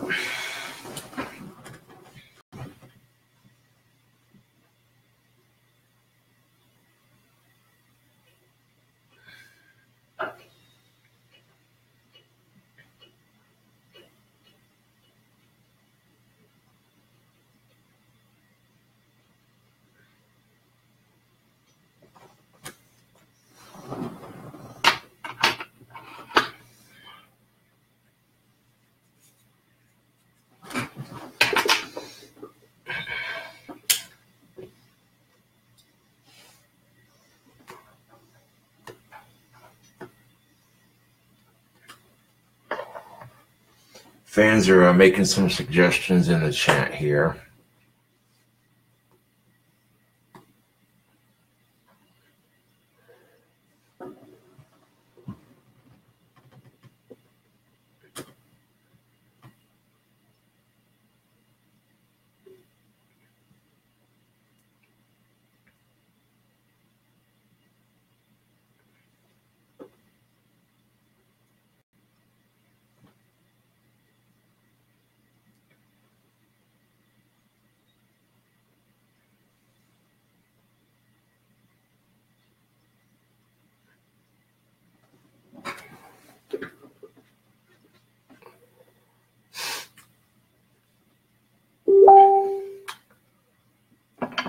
I've been patinged.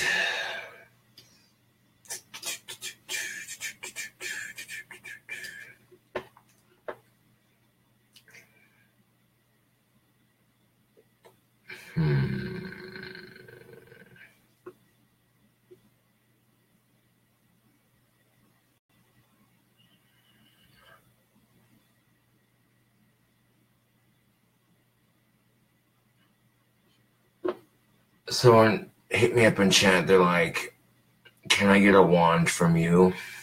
Yeah, when they're up. You know what I'm saying? Wait till they're up.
So, 1 hour and 5 minutes until bacon cheese stuffed crust pizza video uploads. 1 hour and 5 minutes.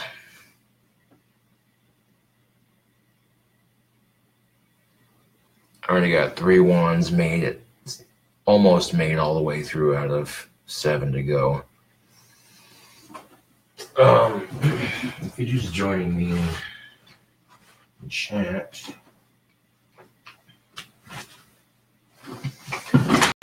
these are the wands that I've started making, and I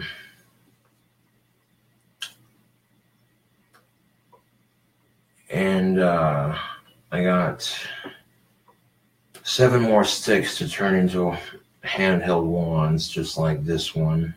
Or these 3, I should say. I'll get like all 10 wands to this point, and then I'll start painting them one by one, letting them dry.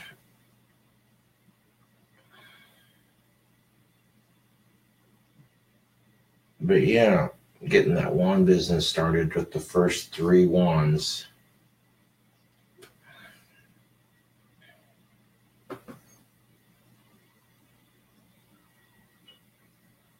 And I hold them in my hands right now. I mean, $20 a pop, you can't beat that. For a legit magic wand handcrafted by somebody who practices magic, you can't beat that. Some of the people that make wands don't even practice magic. They just make them because they can, you know. I mean, you've seen the magic videos that I do on YouTube, people, and yeah.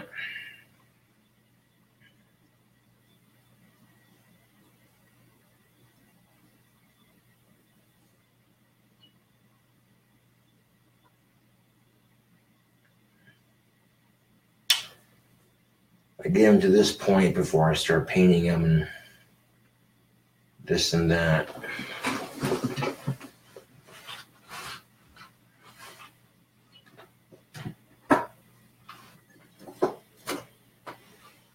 These are the handful of sticks that I got right here to turn into the rest of that first batch.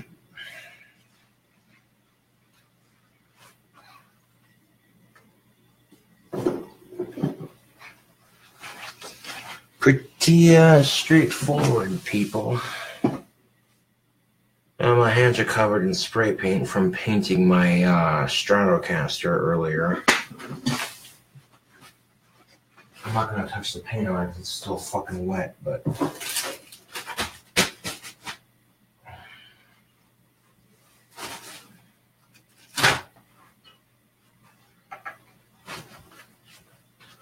This is how it turned out. Can't really see it in this dark light. Yeah, here we go.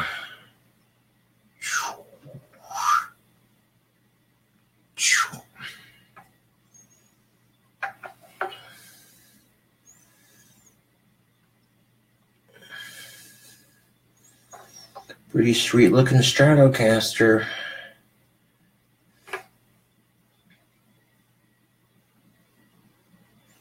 I can lean it against the wall without it getting paint all over the place. Excellent.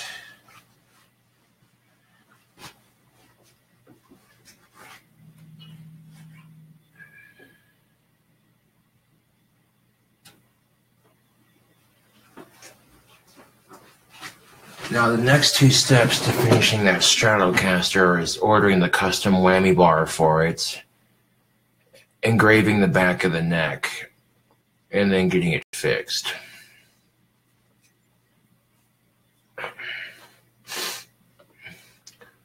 That Stratocaster turned out pretty sweet.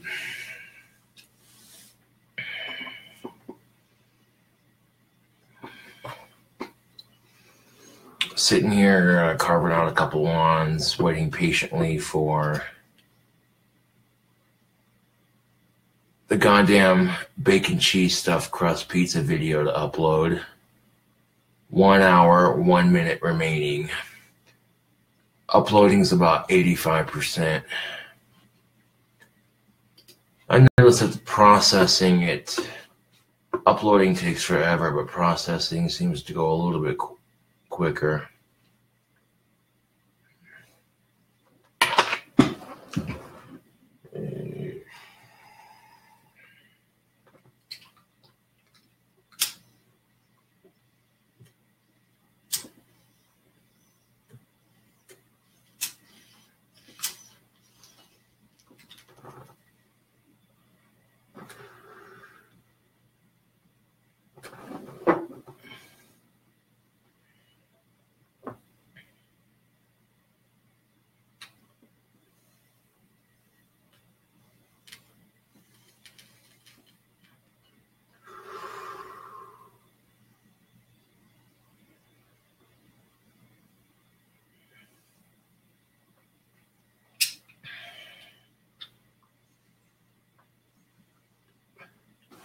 So hopefully by at least early tomorrow, y'all have a brand new cooking video for YouTube.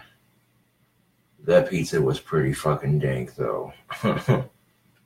My buddy Alex had a couple pieces and he was just like, yo, how much you charging for a slice of this? I'm just like, I'm not even selling it, yo. I'm just making it because I want to make it because it tastes good.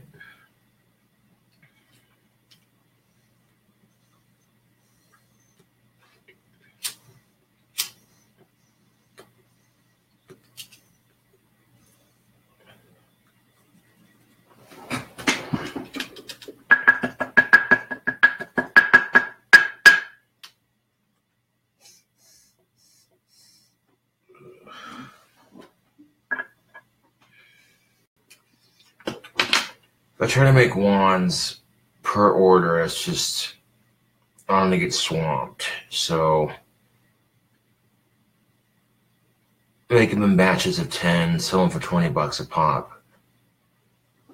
That's $200 in my back pocket just from one batch.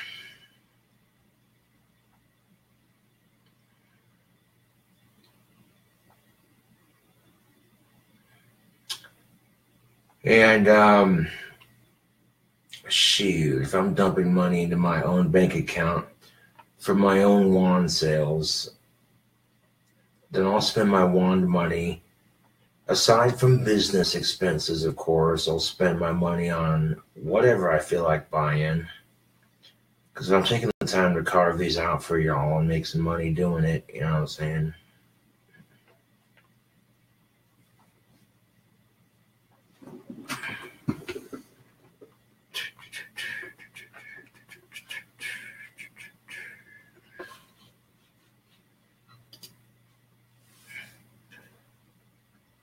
"59 minutes remaining till the uploading process is completed."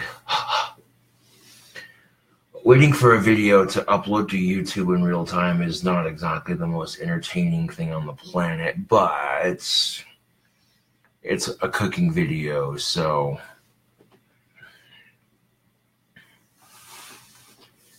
I mean, you only saw part of that cooking video on Facebook Live earlier. You didn't see the up close stuff, you know.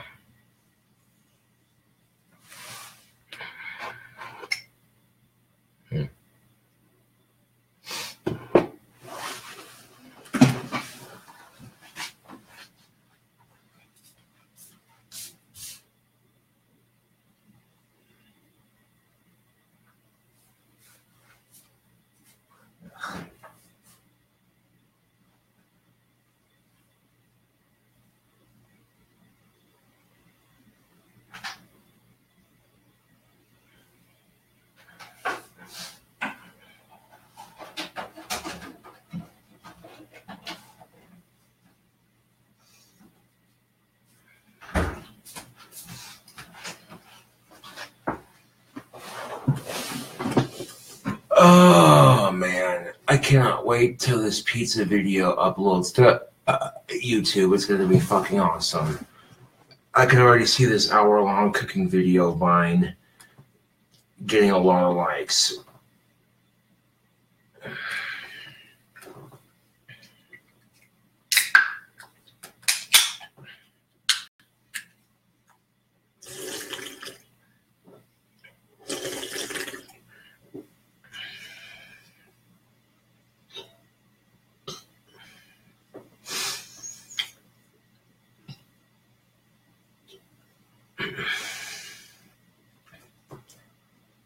Uh, 57 minutes remaining.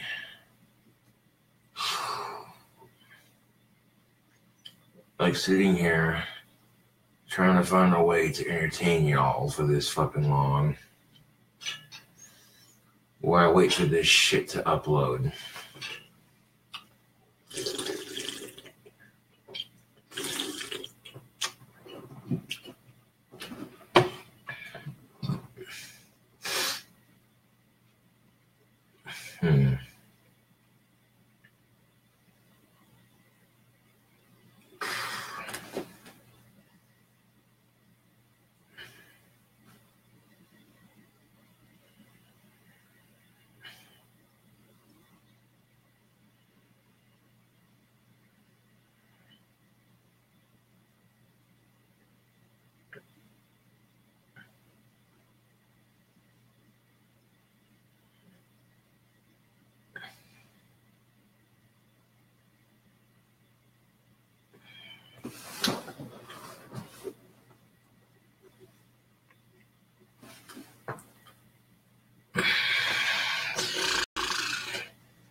Bacon cheese stuffed crust pizza. Oh yeah, that shit was beyond delicious. 56 minutes remaining. Well, the bacon stuffed crust pizza was pretty good, but breakfast pizza would be even better. So I might do a cooking video one of these days, making a breakfast pizza. And then doing a pizza bacon cheeseburger. You know, so there's different variants of this recipe that I could do.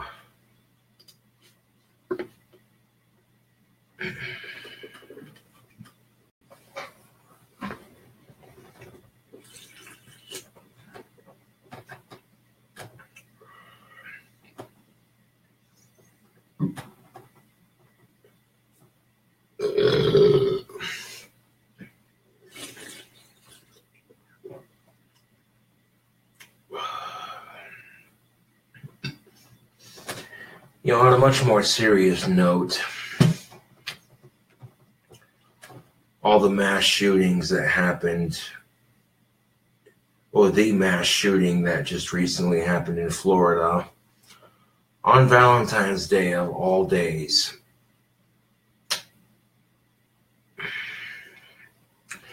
You ever notice that the first thing people look for, like whenever there's a mass shooting in our country, the first thing people ask is, ooh, what race was the shooter? What sex was the shooter? Ooh, I know. Who gives a fuck? But apparently when the shooter's Muslim, oh, it's an act of terrorism, you know. Apparently when the shooter's Mexican or black, it's an act of gang violence or some stupid shit. You know. But when it's a white man doing it or some other race or whatever, it's considered a mental illness problem, like maybe, you know, blah, blah, blah. Okay, if there's roughly 2 to 3 million, like if there's, I'd say like 200 some odd million guns, because there's at least 100 million Americans out there, more or less, who don't own guns. They're just like, nope, don't want any part of that shit. You know what I'm saying? It's so convenient, and this is no disrespect to any shooting victims as of recently, but It is so convenient for the progressively left to blame guns for mass shootings. Because if you want to get technical with it, it's not the gun's fault. It's the bullets and the hands that operate the gun. It's the people for inventing guns in the first place. A gun by itself, what is it? Just a giant paperweight. You know what I'm saying? I mean, hate to be that guy, but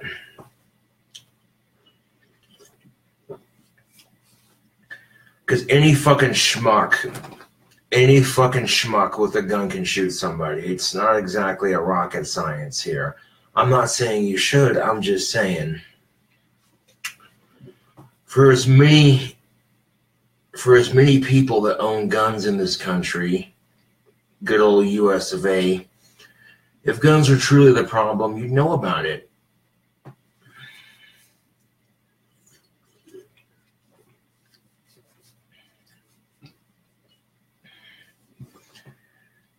If this means implying stricter background checks and longer waiting periods for your firearms, I'm all in favor of it. You know, if you've got nothing on your record and nothing to hide, then who cares if you have to wait a couple extra days to get your legally purchased firearm? But outright banning certain types of firearms just creates a black market for them. You know what I'm saying? It doesn't really combat the issue.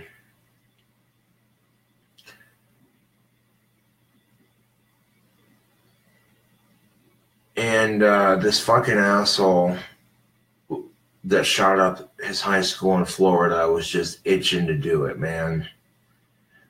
I was watching some of the stories the Young Turks were coming out with on the issue.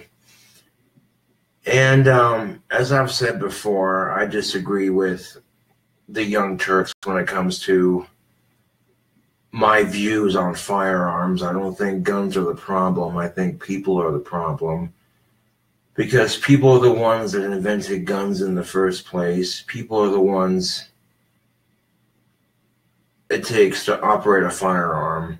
A gun isn't just going to magically sprout legs, hands, feet, arms, and a subconscious to kill every person in the room and just walk out of its safe or walk out of its corner in the closet or whatever and just start shooting people. Like, no, fuck off, dude. Guns are inanimate objects. It would be no different than, okay, you stick your fork in the electrical socket, and as a result, you get electrocuted. Does that mean we should ban electrical sockets? Does that mean we should ban forks because people are being stupid? No, it means, you know, you tell people, hey, you know. And as far as I'm concerned, Facebook, if you kill yourself or pull a mass shooting, you're a huge pussy and you're a huge fucking coward. You're too much of a chicken shit to deal with life's bullshit, okay? You're too much of a wimp sissy, yellow-bellied snake in the grass.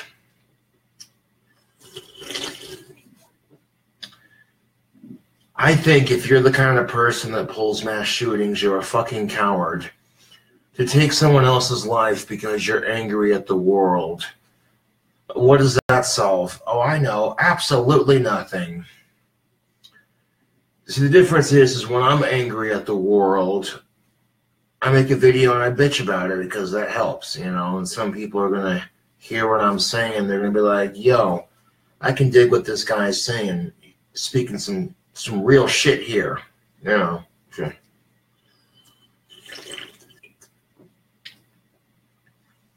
I mean, you want to kill something? Fine, go hunting. Play violent video games. As long as it doesn't leave the video games, and if all your hunting is like deer and ducks and shit like that, then who gives four flying fox? You know what I'm saying? Facebook. And you notice the responsible gun owners who love their guns enough, they're just like, you know, I like owning this here firearm, so why would I want to do anything stupid to get it taken away? Now, if you got an itchy trigger finger, then fucking go out to the range, plink some junk, blast some clays apart, you know, go to your local gun range, or go out to your buddy's property and just plink at shit. You know what I'm saying? Do it responsibly and safely. You know what I'm saying? 'Cause I get it. I love shooting guns. It's quite fun. You know, it can be a thoroughly enjoyable sport if you're safe and responsible with it. But just like the Muslims, all it takes is a couple of assholes to ruin it for everybody. Because the minute an AR-15 is used to pull a mass shooting, everybody's like, oh, those evil AR-15s. Oh.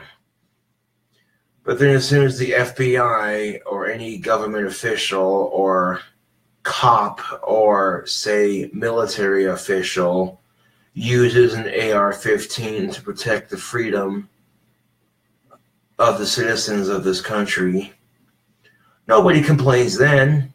Yeah, nobody complains when an AR-15 is being used by a good guy. And this is the unfortunate reality of it, Facebook. If it was any other gun used, it would be the same scenario. People be like, oh, that gun's just evil, blah, blah, blah, blah, blah, blah, you know.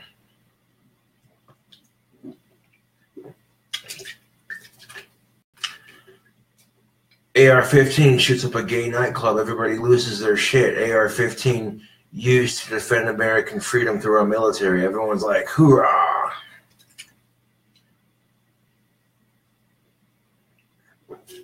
Or oorah, whichever.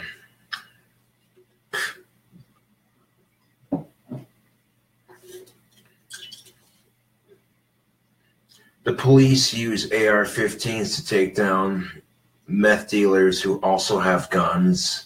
Nobody bats an eye. Oh, you're using an AR-15 to clean the neighborhood of drugs? Okay, cool, awesome.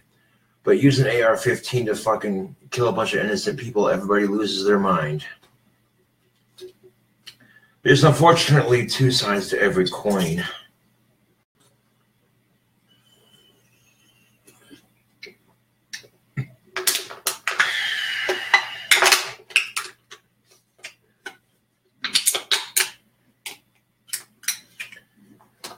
You know, if the wealthy 1% have major stock invested in the NRA and firearm stocks, so for every gun sale that goes through in this country, those motherfuckers make a little bit extra money.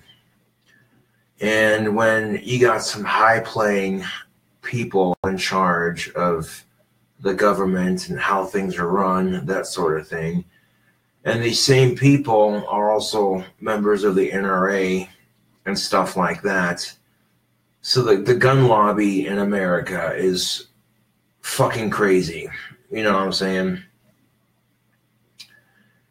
And the extreme left will sit there and say, you know, that every time there's a mass shooting in our country, it makes people more paranoid. They end up wanting to buy more guns and this and that. And to a degree, it's kind of true. You know, whenever a bunch of mass shootings happen, just one after another, it's fucking horrible. It makes people paranoid. It makes people ask questions like, why? What was the point of that stupid shit?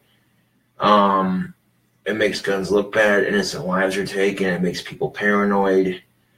And on top of that, yeah, gun sales go through the roof because people are worried. Well, what if someone breaks into my house? Blah, blah, blah, blah. You know, the more mass shootings that happen in our country, you know, people go from asking themselves the what if scenario, and it becomes more than a what if because, you know, there was a time when you thought, oh, you know, the idea of somebody breaking into your house to shoot you dead or, you know, someone bringing a gun to school and doing stupid shit like that. You know, there was a time in America where that kind of stuff didn't happen too often. It was once in a blue moon. It was nice, you know. I don't know why. I honestly don't know why it can't go to that, back to that. I could go political with this and say, well, now that Trump's president, people are pissed, and this is how they deal with their anger, I guess. I mean, that's not the best way to deal. I mean, if you're angry because Trump's president, don't pull a mass shooting. That's stupid. If you're angry, bitch about it. Take to social media and say, I am disgusted by the turn of events, blah, blah, blah, blah. Leave it at that. There are going to be some people who are going to be like, oh, this guy's just talking out his Asperger's. And then, of course, there are going to be some people who are going to be like, yo, I did what this guy's saying, you know.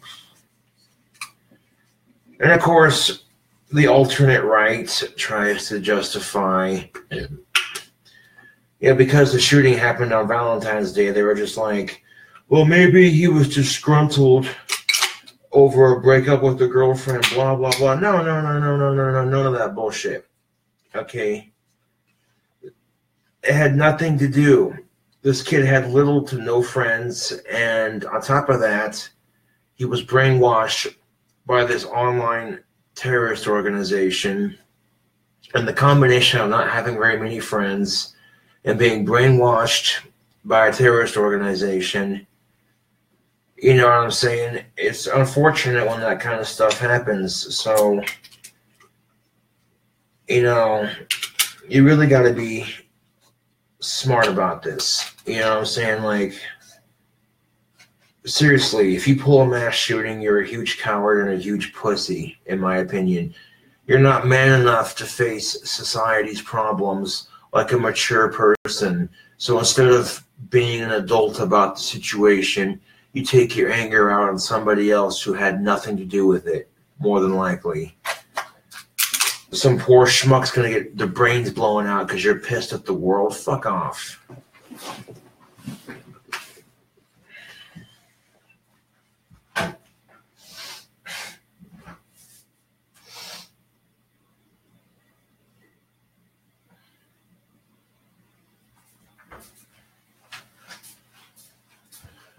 Now, even if you don't want to take to social media to complain about your problems, there are plenty of other ways of dealing with your anger. If you or somebody you know is feeling suicidal or homicidal, which these are natural human emotions, we've all been through those points in our lives where we just want to fucking crawl into a hole because life sucks. We've all had those moments in our life where we wanted to kill somebody because they pissed us off that much. We've all been through there at some point in our lives. You know, but if you actually feel like doing it, fucking talk to somebody and, you know what I'm saying, find a healthy way to channel your anger and frustration and sadness. You know, if you're not very good at video games, then, you know, there's always art, painting, listening to music, enjoying food. There's so many different hobbies out there that you can explore. You know what I'm saying? Because believe me, it's not worth it. You pull a mass shooting, one of three things is going to happen. One, you end up getting arrested and thrown in jail the rest of your life. Two, you end up getting shot by the police in the ordeal. Or three, you end up killing yourself because you don't want to go to prison. Not worth it. You know what I'm saying? Most mass shooters don't get away with what they do. Eventually, they get caught. You know, and with mass shootings happening more frequently, people are starting to look for the signs and they're starting to become hopefully more prepared.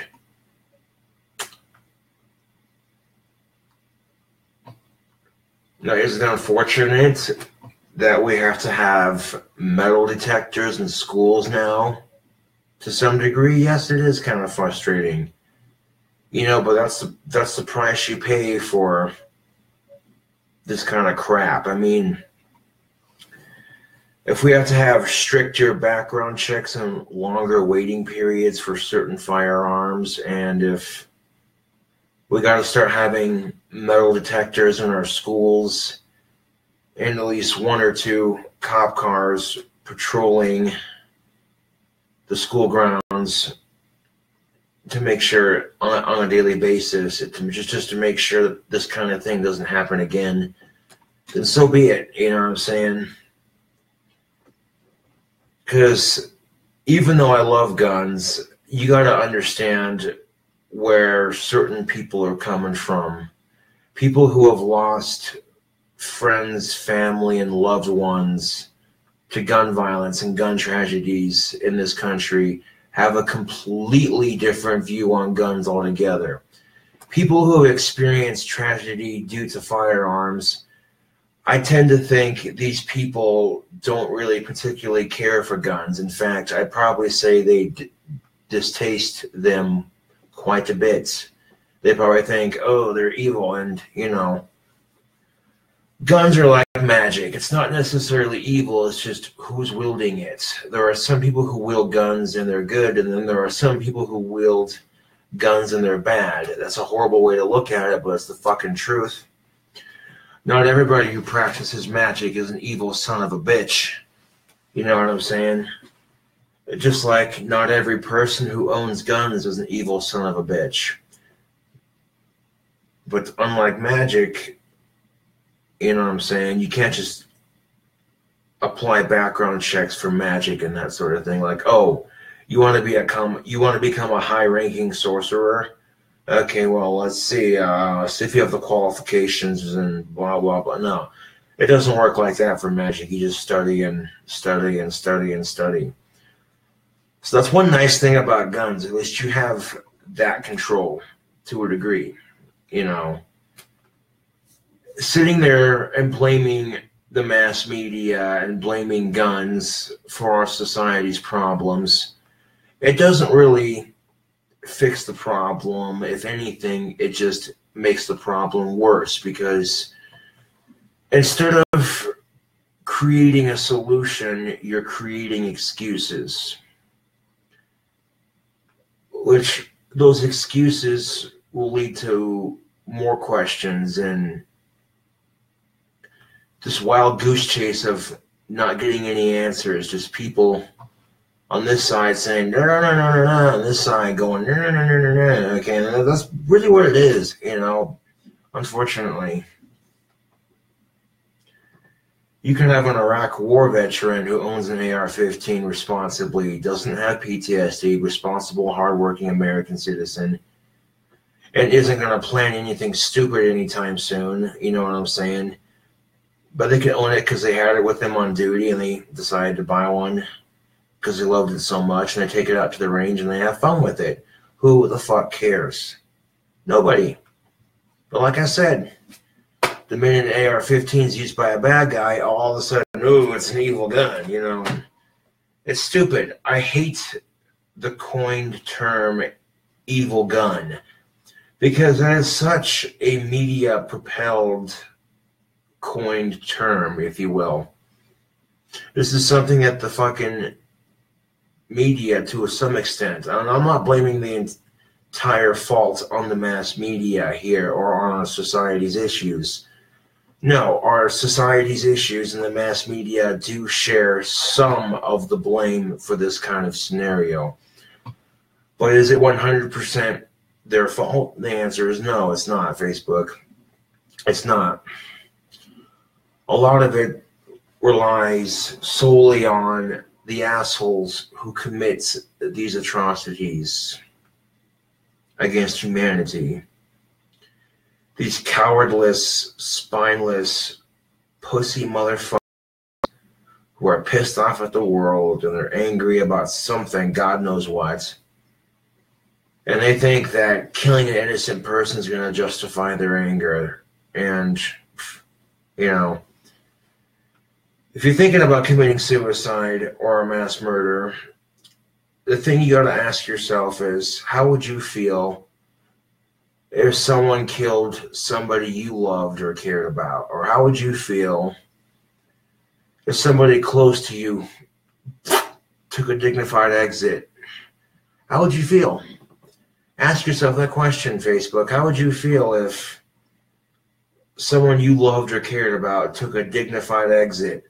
Or if someone you loved or cared about went on a killing spree and ends up killing someone else you care about? Or it's just some random stranger that you don't even know. Some random stranger you don't even know fucking kills somebody you love and care about. How would you feel? And if you say to yourself, I feel like shit, honestly, well, there's your fucking answer. That's why you shouldn't pull a mass shooting. That's why you shouldn't kill yourself. You gotta think of how your actions would affect others. And even if you don't have very many friends, who the fuck cares? I'd rather have 3 or 4 really close friends than like 100 acquaintances that I barely know. You know what I'm saying? Like, that's just how I am. And if a lot of people started seeing life like that, this world would be a much better place. You get yourself 3 or 4 or 5 or 6, anywhere from 6 to 10 close friends versus like 20 or 30 or 40 acquaintances. You know what I'm saying? You're better off. Even if you only have one person you hang out with on the weekends, it's still better than nothing, Our fucking society puts so much pressure on younger generations especially, that if you're not socially accepted, you're made to feel like shit. That if you can't very easily get a girlfriend, you're made to feel like shit. And it's horse crap. And just because you have a hard time socially, that doesn't mean you're worthless. It doesn't. So, and I know videos like these are going to get posted on fucking YouTube because of Casper Anonymous and what have you, but that's all right. 38 minutes remaining until the uploading process is complete. The uploading process for this video is at 91%. So that'll take a bit longer to upload, but it's getting there. That pizza video is slowly but surely uploading.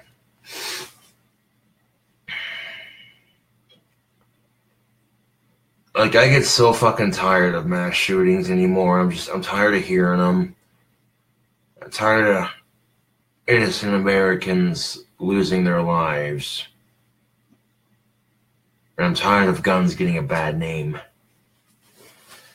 You can damn near kill humans with just about anything if you think about it hard enough. You know what I'm saying? It's not that hard to kill somebody.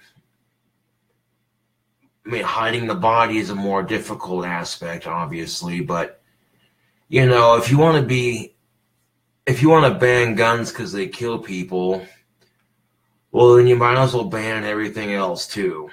Let's ban fast food. Let's ban soda. Let's ban tobacco, and let's fuck all that. Okay, the reason why we have these things is the freedom of choice. The freedom and right to bear arms means the right to bear them responsibly. You know what I'm saying? If you're being a fucking little dickhead and pulling a mass shooting, then you don't deserve to own firearms. Plain and simple. You deserve to be locked away where nobody can hear you scream.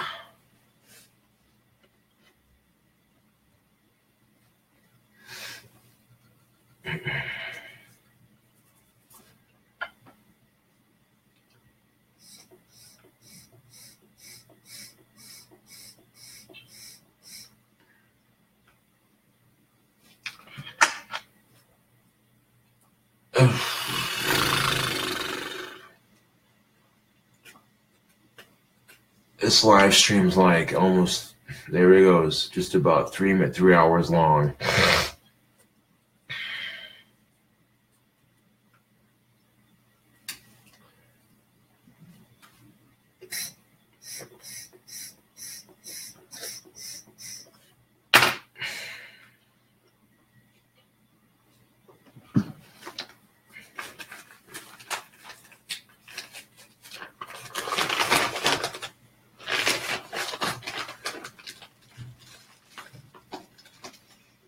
Pack a pinch of that in there.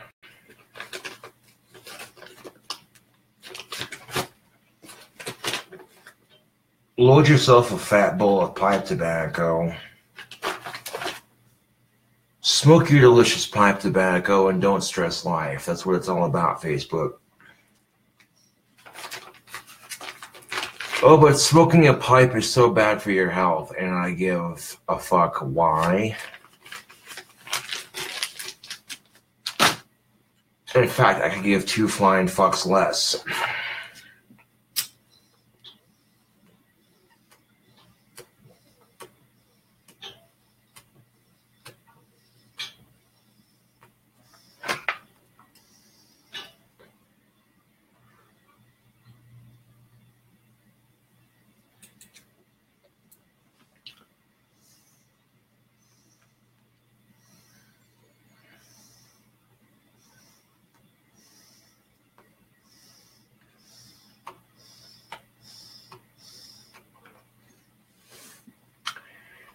Now, the scenario is no different with Muslims.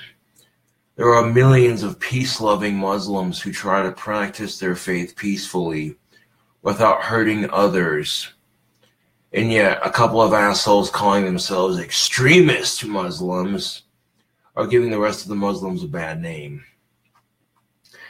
It's no different with cops. There are a lot of hardworking, awesome cops out there, but you get those trigger-happy racist pigs and they make the rest of y'all look bad. It's no different with Catholics. There are a lot of Catholics who practice their belief peacefully, but some of these sick motherfuckers are molesting children, and it's like, what the shit?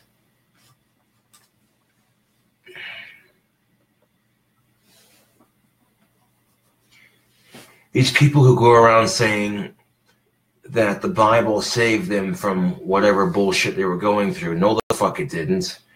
If you're a hard alcoholic or a drug addict, you simply replace one addiction with the other. Jesus didn't fucking save your life.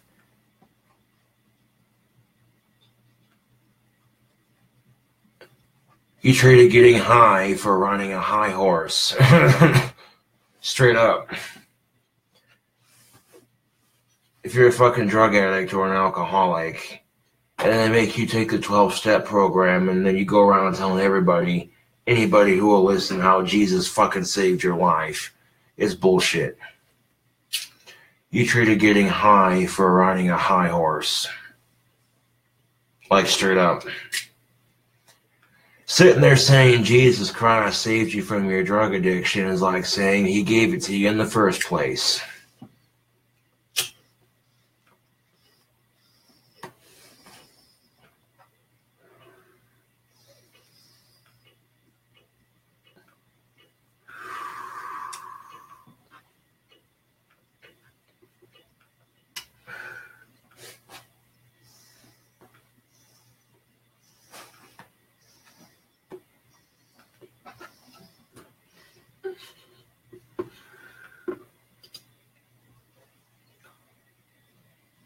Uh, 33 minutes remaining.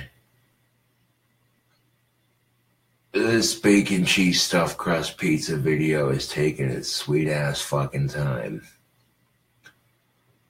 The uploading process always seems to go a lot slower than the actual processing process.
And the way I see it, if you're only looking for excuses, you're not fixing the problem, you're only making it much, much, much, much worse.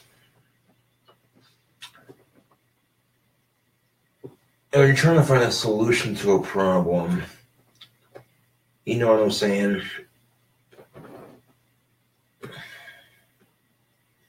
You're trying to find a solution to a problem, then making excuses for that problem isn't going to make the problem go away. It's just going to make the problem bigger.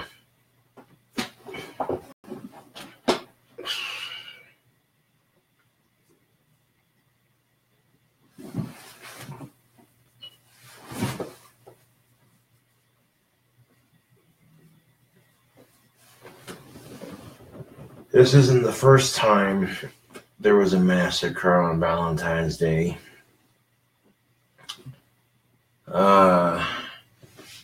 Way back during gangster prohibition era, there were a group of gangsters who were mowed down by Tommy guns on that same day. Not just recently, but a long ass time ago. So it's not the first time this kind of thing has happened.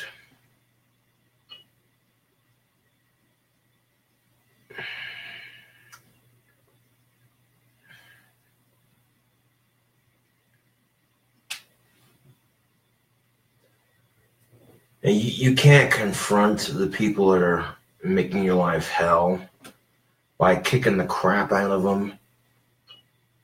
The worst you might get is assault charges, but, you know, that's still better than ending their life.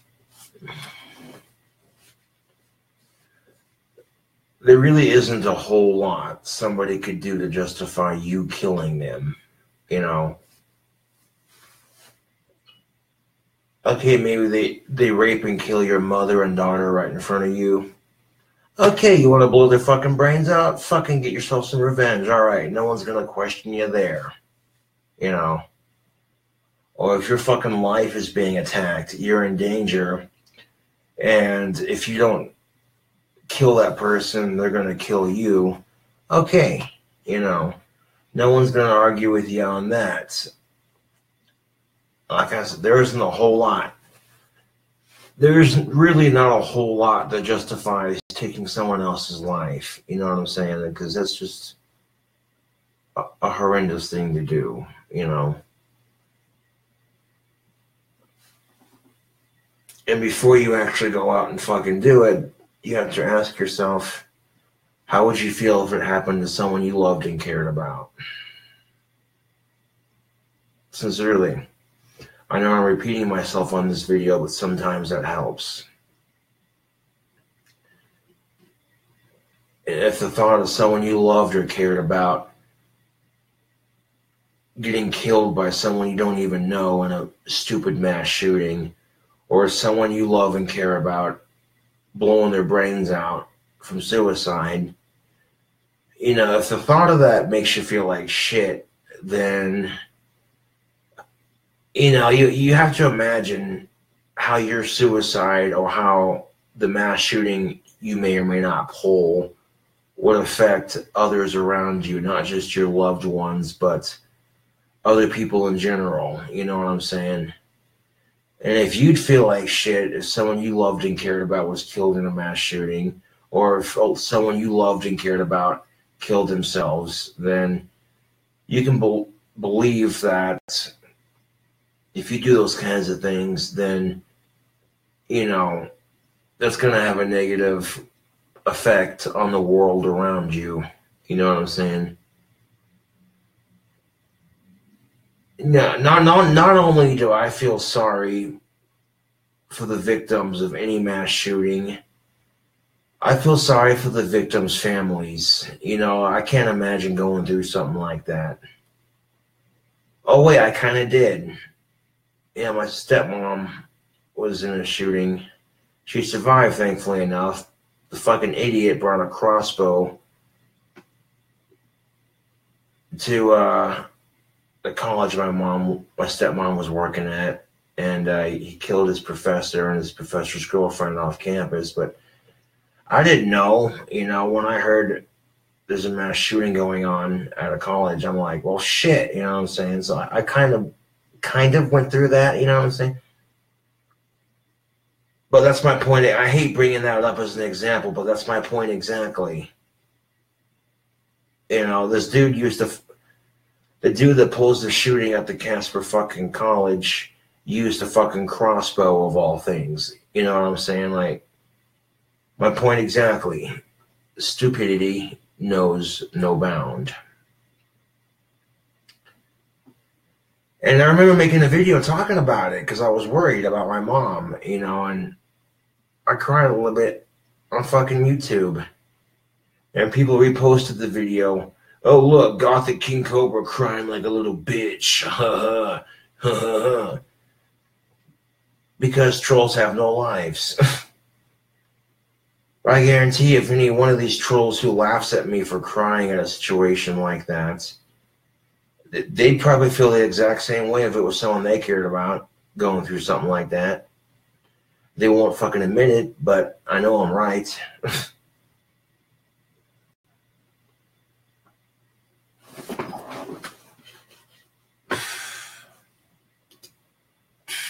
$27 to go. That pizza video is almost uploaded to YouTube. Oh.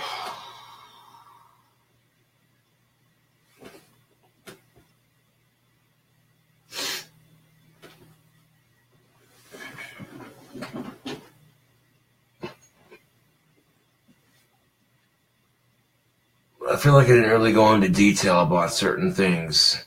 And it feels like a broken record. Every time there's a mass shooting, I bitch about it. And every time I bitch about it, I say the exact same goddamn thing every fucking time. But this time I'm going to add to it. If you pull a mass shooting, you're a coward and a pussy. The way I see it. You can't deal with society's bullshit like the rest of us. You're too much of a chicken shit. And that's why you do the things you do. Fuck Elliot Rogers. I'm getting mad pussy. I'm not even riding in a fancy ass sports car. Like, this motherfucker has Asperger's as well. And he's complaining because he can't get laid. And the dude is driving around in sports cars that I could never afford at just this particular moment. And I'm like, bro, if you can't get chicks to fucking fuck you and you're driving around in sports cars and you can't get laid, that's your problem. Because I'm walking around town or riding my bike and I can still get more pussy. You know what I'm saying? Like, not that that's a competition. I'm just fucking saying. Like, if you're driving around sports cars, you can't get laid. There's something fucking wrong with you, man. That's all I'm getting at. We all know for a fact that chicks dig fast, loud cars. They can say they don't, but let's be real here, you know. When it comes to cars, men and women will share a similar common ground with that kind of thing. Yeah.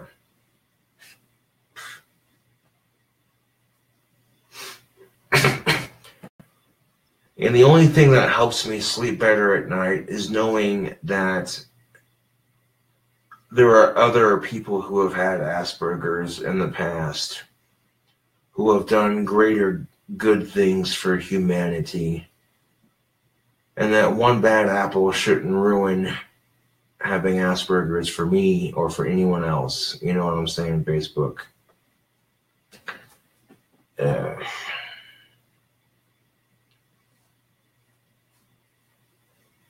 Because unfortunately, you gotta deal with the cliches. You know, crazy ass white kid.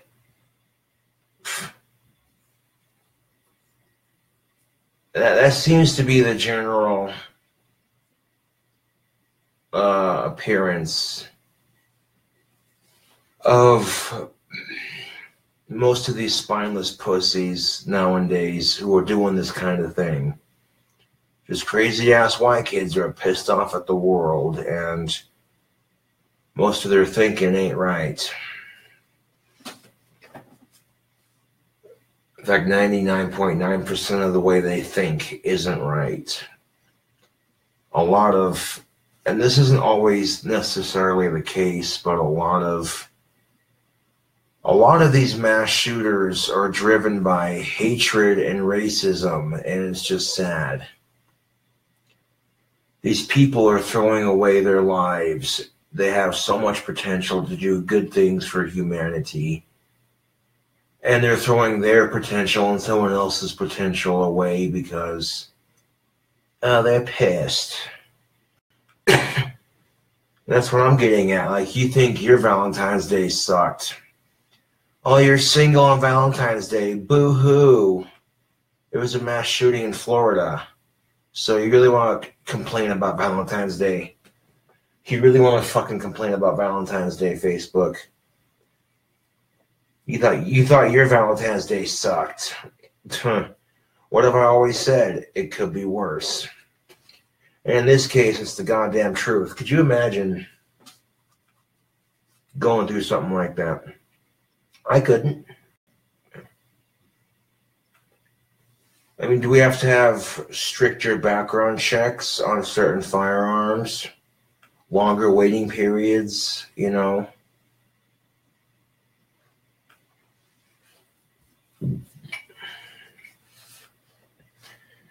And there are some people who are like, oh, you don't use AR-15s for hunting. You can. It is a pistol round.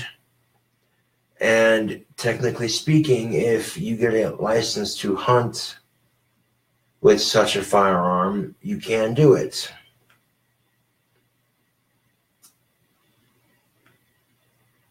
And no one says you have to use a deer rifle to hunt deer. You know, you can use a shotgun, you can use, you know, an AR, you can use a pistol, you know what I'm saying? As long as you have the proper paperwork and you're not poaching, you clean up your mess afterwards, you know, you pick up your deer carcass or whatever, you know.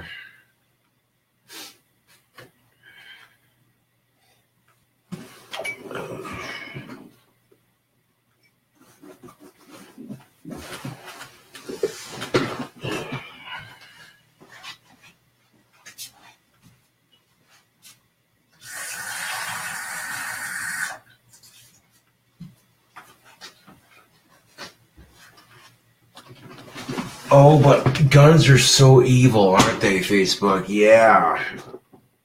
Inanimate objects that are capable of only being used when a human's hand interacts with them. Yeah.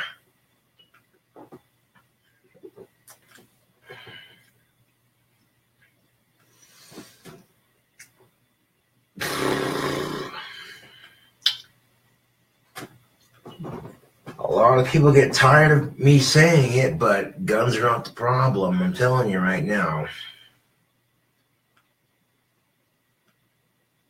You know what I'm saying? Because, like, a gun doesn't load by itself and then aim and shoot somebody.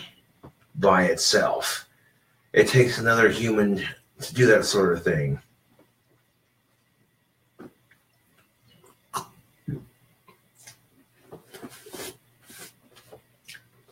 So if the problem is humans and not the guns, then okay, stricter background checks, longer waiting periods.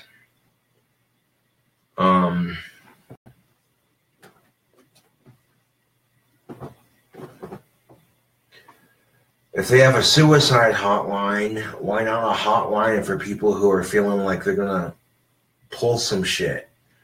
Why not a hotline for people to call when they feel like they're gonna pull a mass shooting and they want someone to talk them out of it, you know? There's an idea.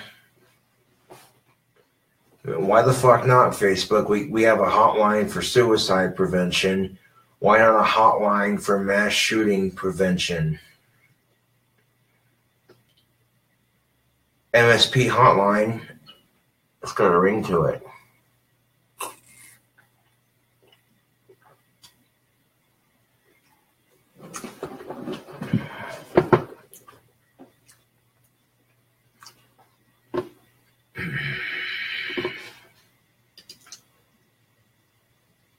Oh, yes. The uploading is at 95%. On the pizza video, there's about 20 minutes left to go.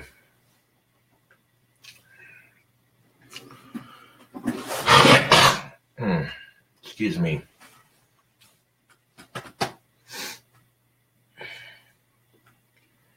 If I sound like a broken record on this issue, believe me, I feel like one. I get so tired of it, Facebook. So fucking tired of it.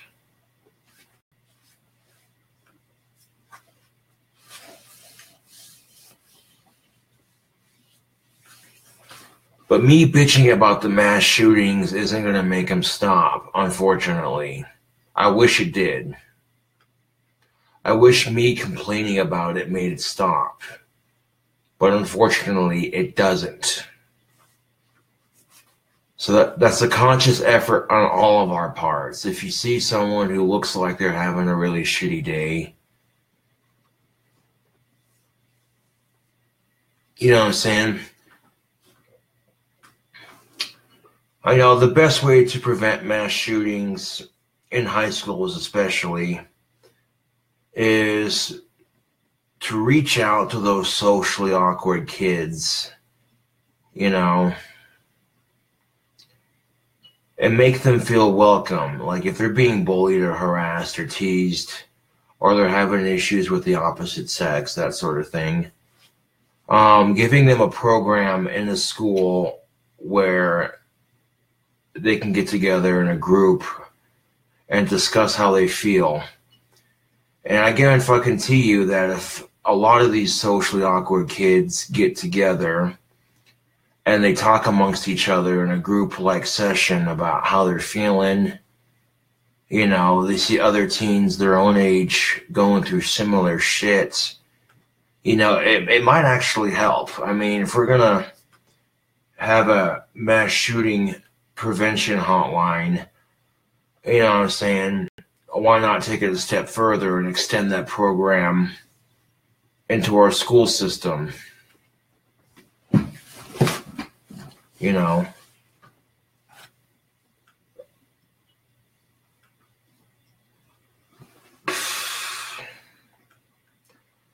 but the name of the program shouldn't make it sound lame or like you're trying to prevent something.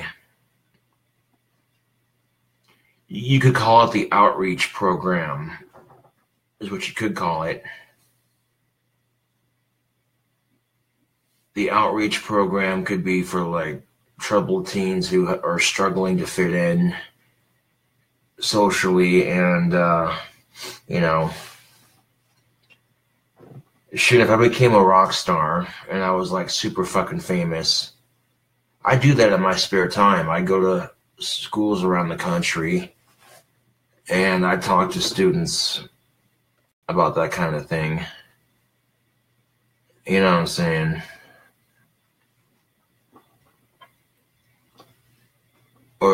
or at the very least, make videos about it, and yeah.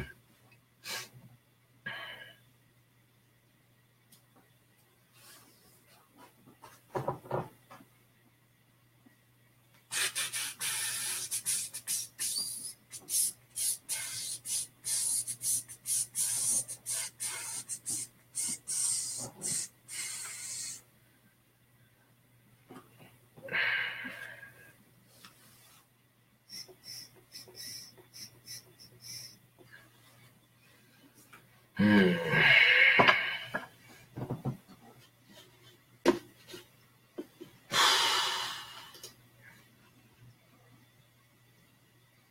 %96 uploaded. About 17 minutes remaining until the uploading process is done.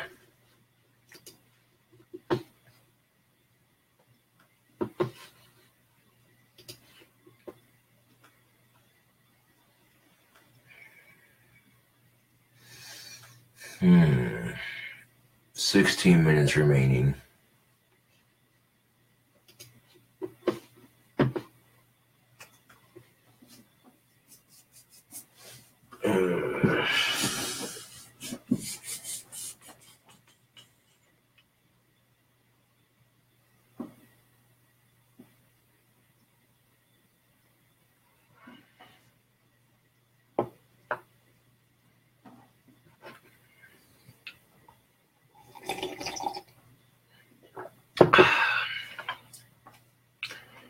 It's not just bullying in our schools. Bullying on social media.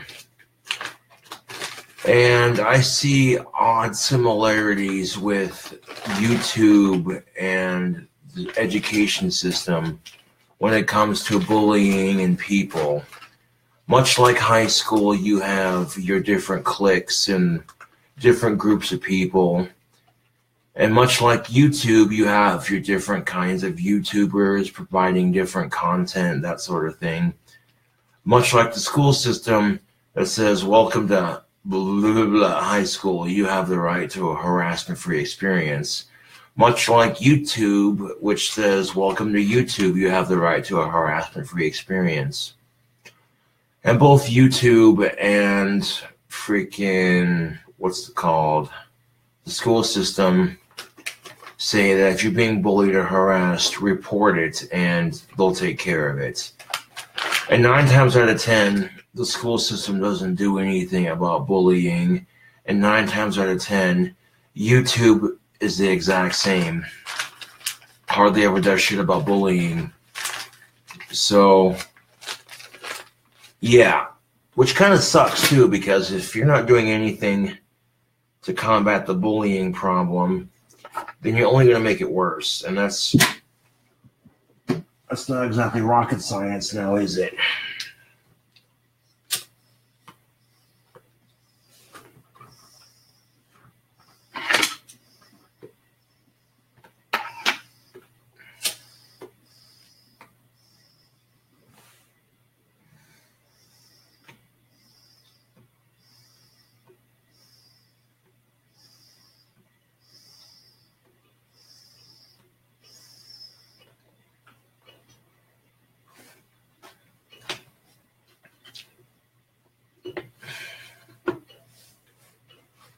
And here's the thing, if you don't like somebody, ignore them, stay the fuck away from them.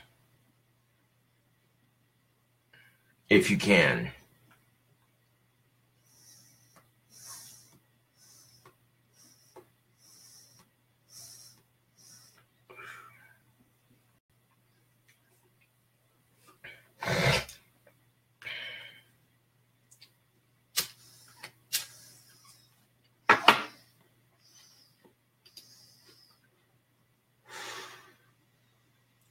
"14 minutes remaining until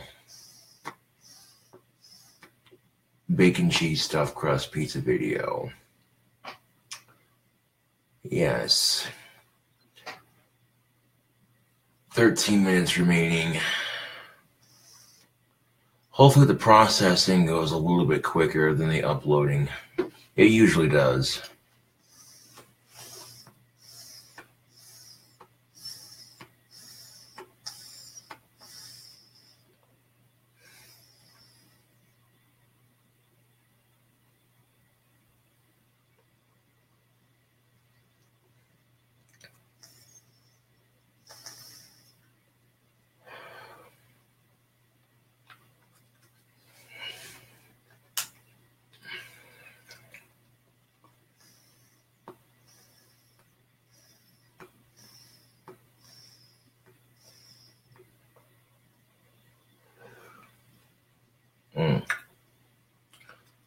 I love smoking a pipe.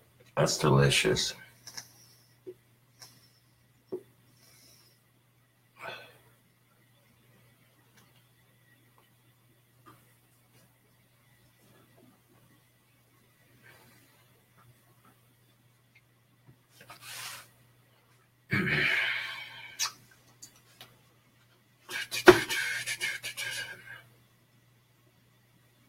Well, thank you, Mr. Parker Jackson. He says, nice jobs on the wands, Cobra. Well, thank you very much. I'll be making more of them tomorrow, or later on today, I should say.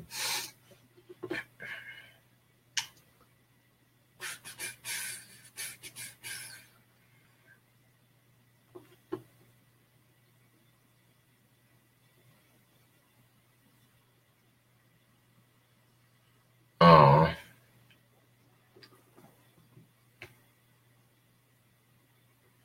Well, thanks, Jenny. That was appreciated. I don't think she'll mind if I read her message in chat on video, but one of my female fans reached out to me and she says, sure do love you, Joshua. Hope your V-Day wasn't too terrible. You're the goth king. Aw. No, in all retrospect, my Valentine's Day was not as terrible as it could have been. I may not have found a girl on Valentine's Day, but, you know, it could be worse. As I've said before, went and got a couple supplies to make some wands, and then got a little bit drunk with some friends of mine and came home. So, you know, really can't say it was too bad. Respond to her real quick.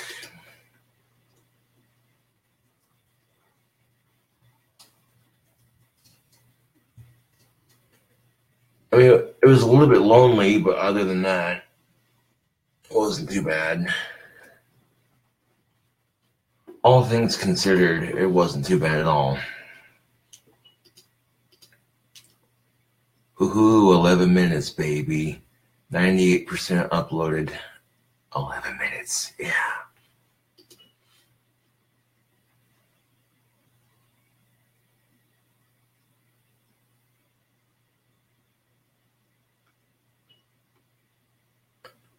Nope, the leather parts on the handles will be just like the way they are. I'll probably add something to make them seal onto the stick better, of course. But I got a system down for making these.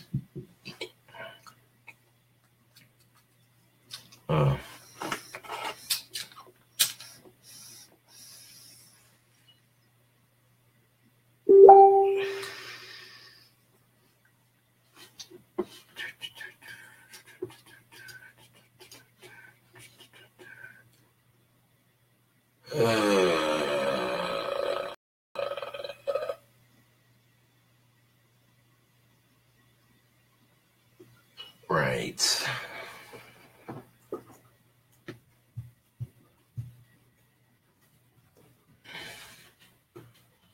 Come on, Facebook Live. I know, am I having issues with the screen already? Come on. Knock it the fuck off.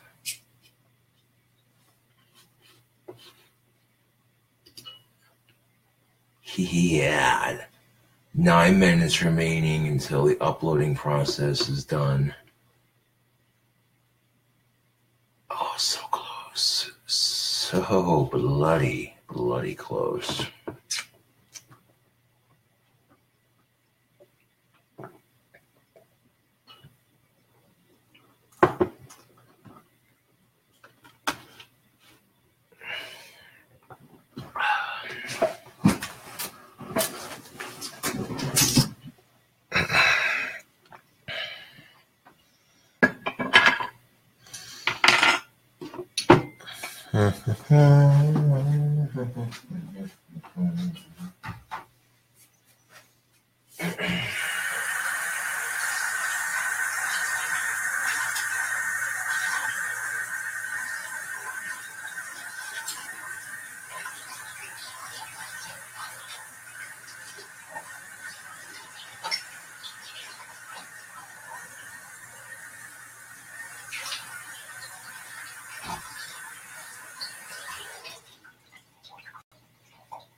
Oop.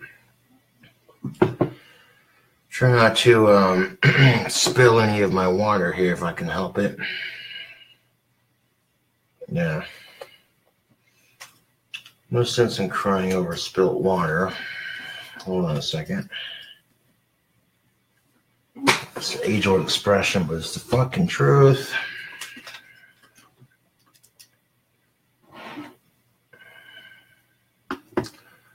Not quite how the expression goes, but yeah.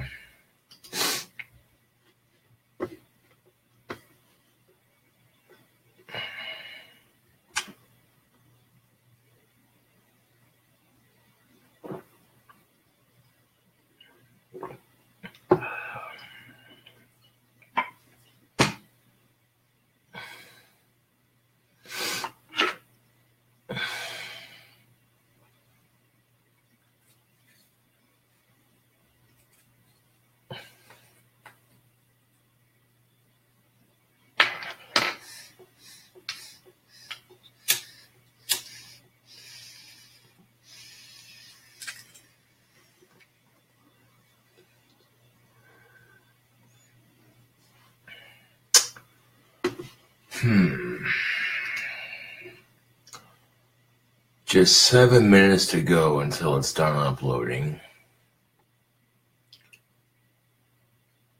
It's still at looks like 98%. Taking its sweet ass time.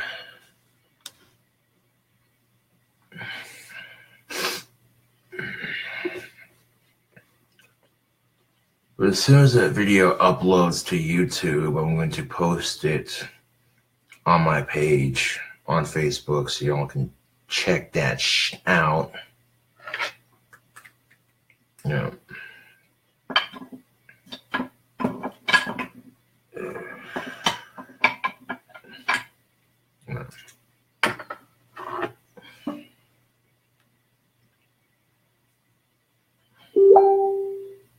Ting. I was pinged again. I wonder who that might be.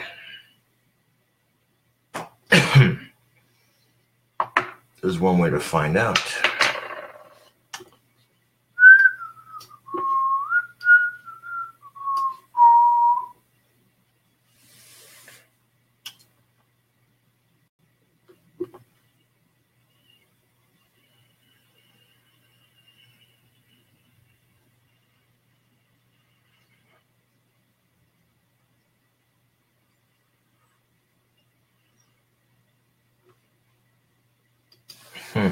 Aw.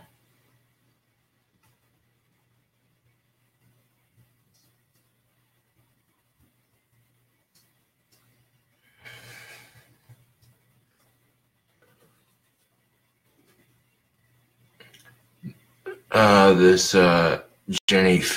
fan named Jenny, she writes back, I sometimes think V-Day always ends up bad, so you might as well smoke and drink and make your own fun. And then she writes back again, I almost went to Burger King today to try the Chicken Beef King. That monstrosity looked amazing. They were closed though, but at some point I'll attempt it. Have a good night, darling. Love the videos. Keep them coming. Yeah.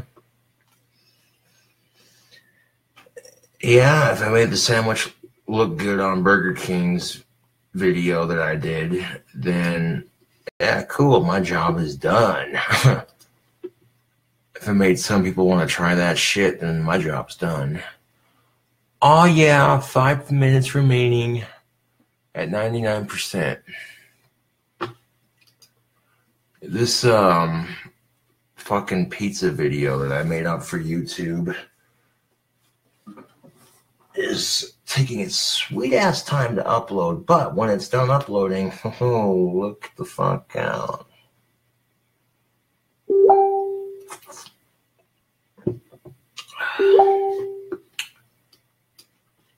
And of course, you know when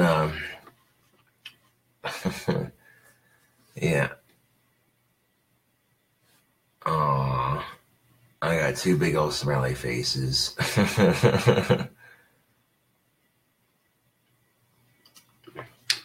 I don't know why, but it always seems to brighten up people's days. Like, talking to their favorite YouTuber always seems to brighten people up a little bit. They're just, there's a sort of, oh, cool, 4 minutes remaining until the pizza video uploads. 4. Pizza video, yeah. No, but, for some odd reason, when people get to talk to their favorite YouTuber, it always seems to brighten their day up a bit.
And that's the cool thing about being a YouTube celebrity. I got a lot of cute ass chicks hitting me up on Facebook. They're just like, yo, you got the King Cobra. And I'm like, well, you were expecting the Easter Bunny. Oh, I love your videos, blah, blah, blah, blah, Just when it comes right down to it, talking to your, I guess I understand that to some degree. When you're talking to your favorite celebrity, anybody who's this humble with their fans, it makes the random shit that I do on YouTube somewhat watchable when you realize just how humble I am with certain things.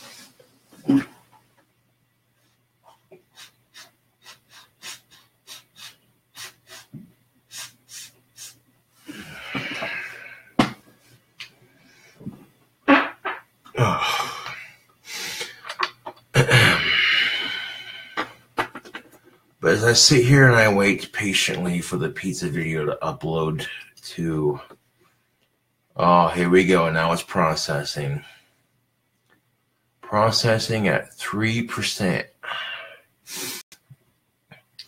Longer videos tend to take longer to upload to YouTube. Doesn't matter if you're using your phone or not.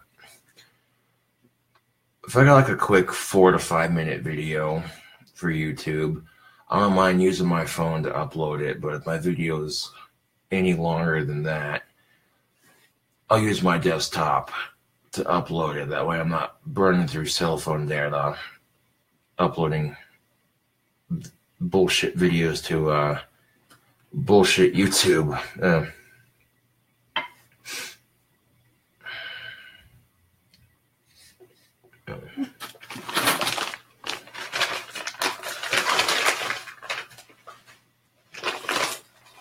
Oh, the processing went down. Oh, I fucking hate when that happens. It went to 3%, and then it went back down. What is that shit?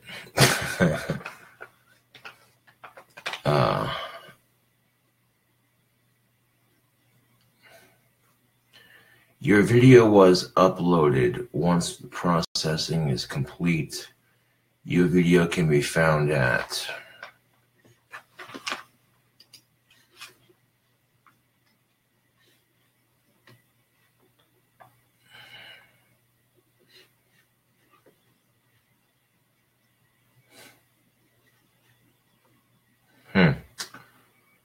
Video still being processed. Well, damn it.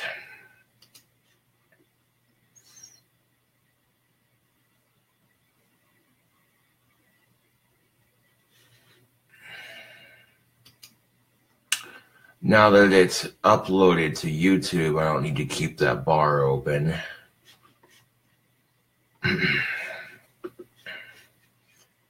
Once the video uploads, you can usually close out of your tab and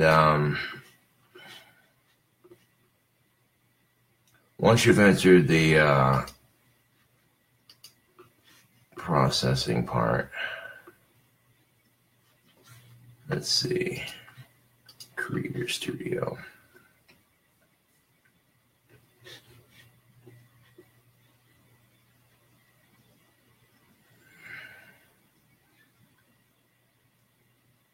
$6,442 subscribers. Last time I checked, I was at 6,434. Yeah. Yeah.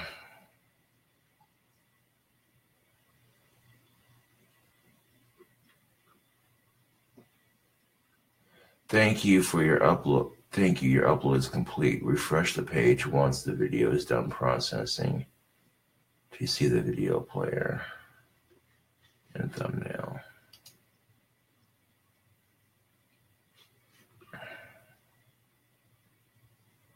Yeah.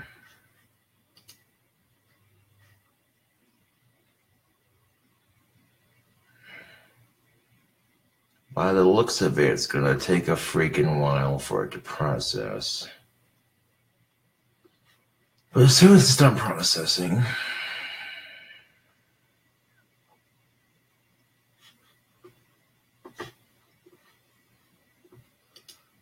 let's see, Creator Studio.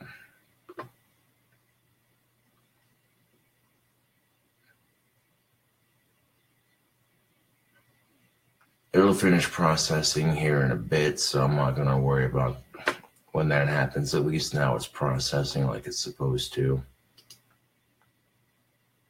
Yeah. One time.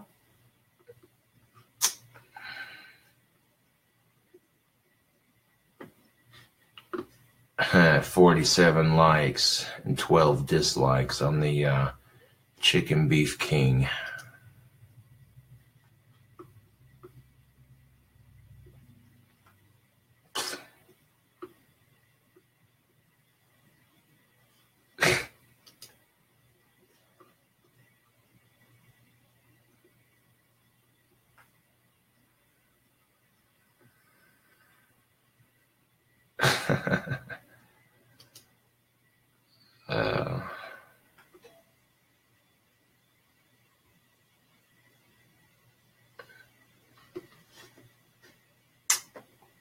Reading some of the comments I get on these videos. Front tire is flat.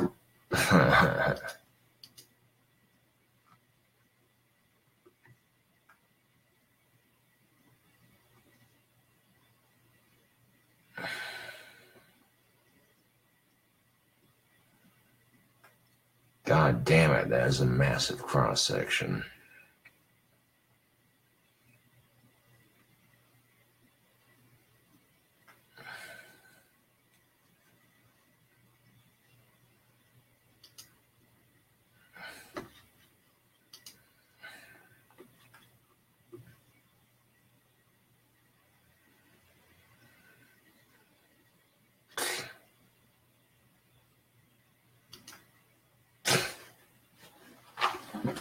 Likely that the chicken and beef king from Burger King was so big and so massive that you could not bite it in just one bite. You had literally to do 1, 2, move over. One, you know what I'm saying? Like, that was a big ass fucking sandwich, man.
Ha ha ha ha. Listen to the sound he makes that.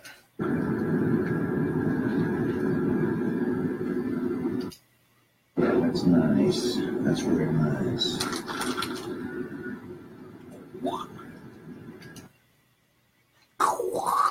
All that noise. All right, YouTube. So what I did was I added a couple French fries to it and some ranch. Look at that monstrosity. God. Oh yeah, that's nice. That's very nice.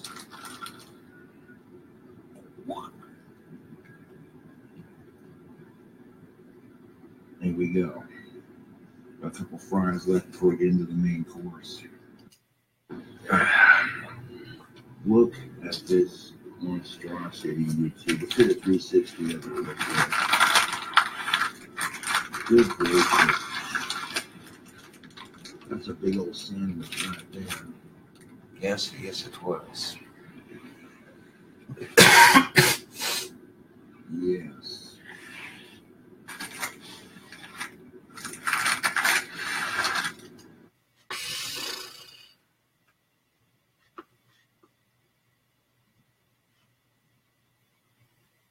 Wait, what?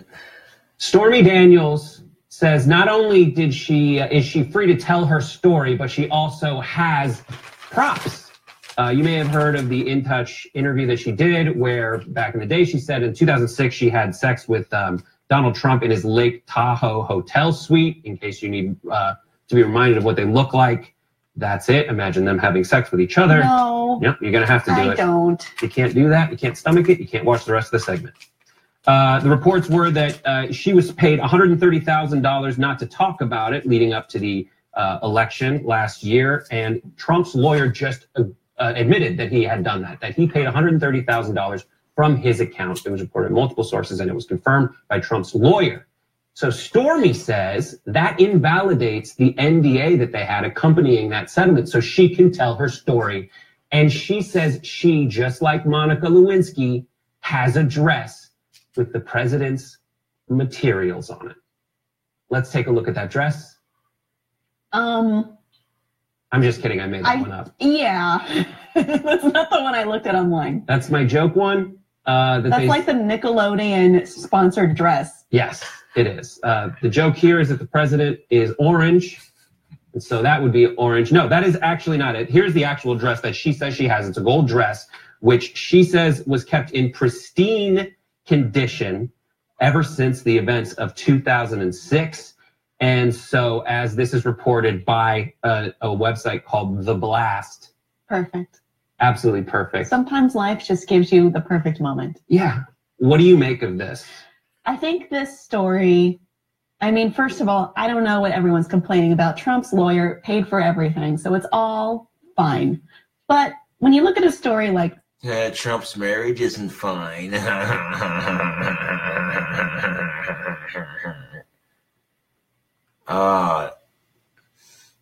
You bet your sweet Asperger's that Trump's wife is so pissed at him right now.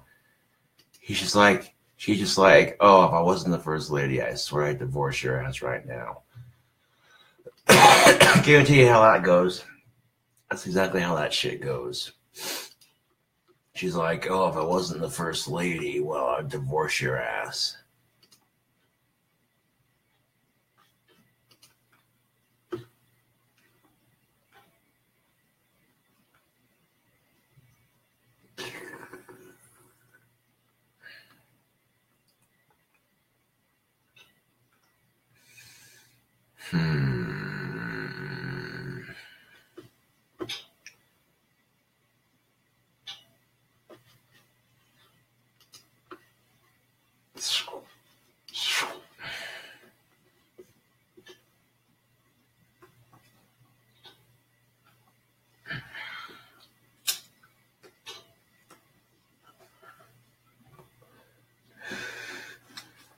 But yeah, I guess check out that frickin' pizza video when it uploads. I'll post the link on my Facebook.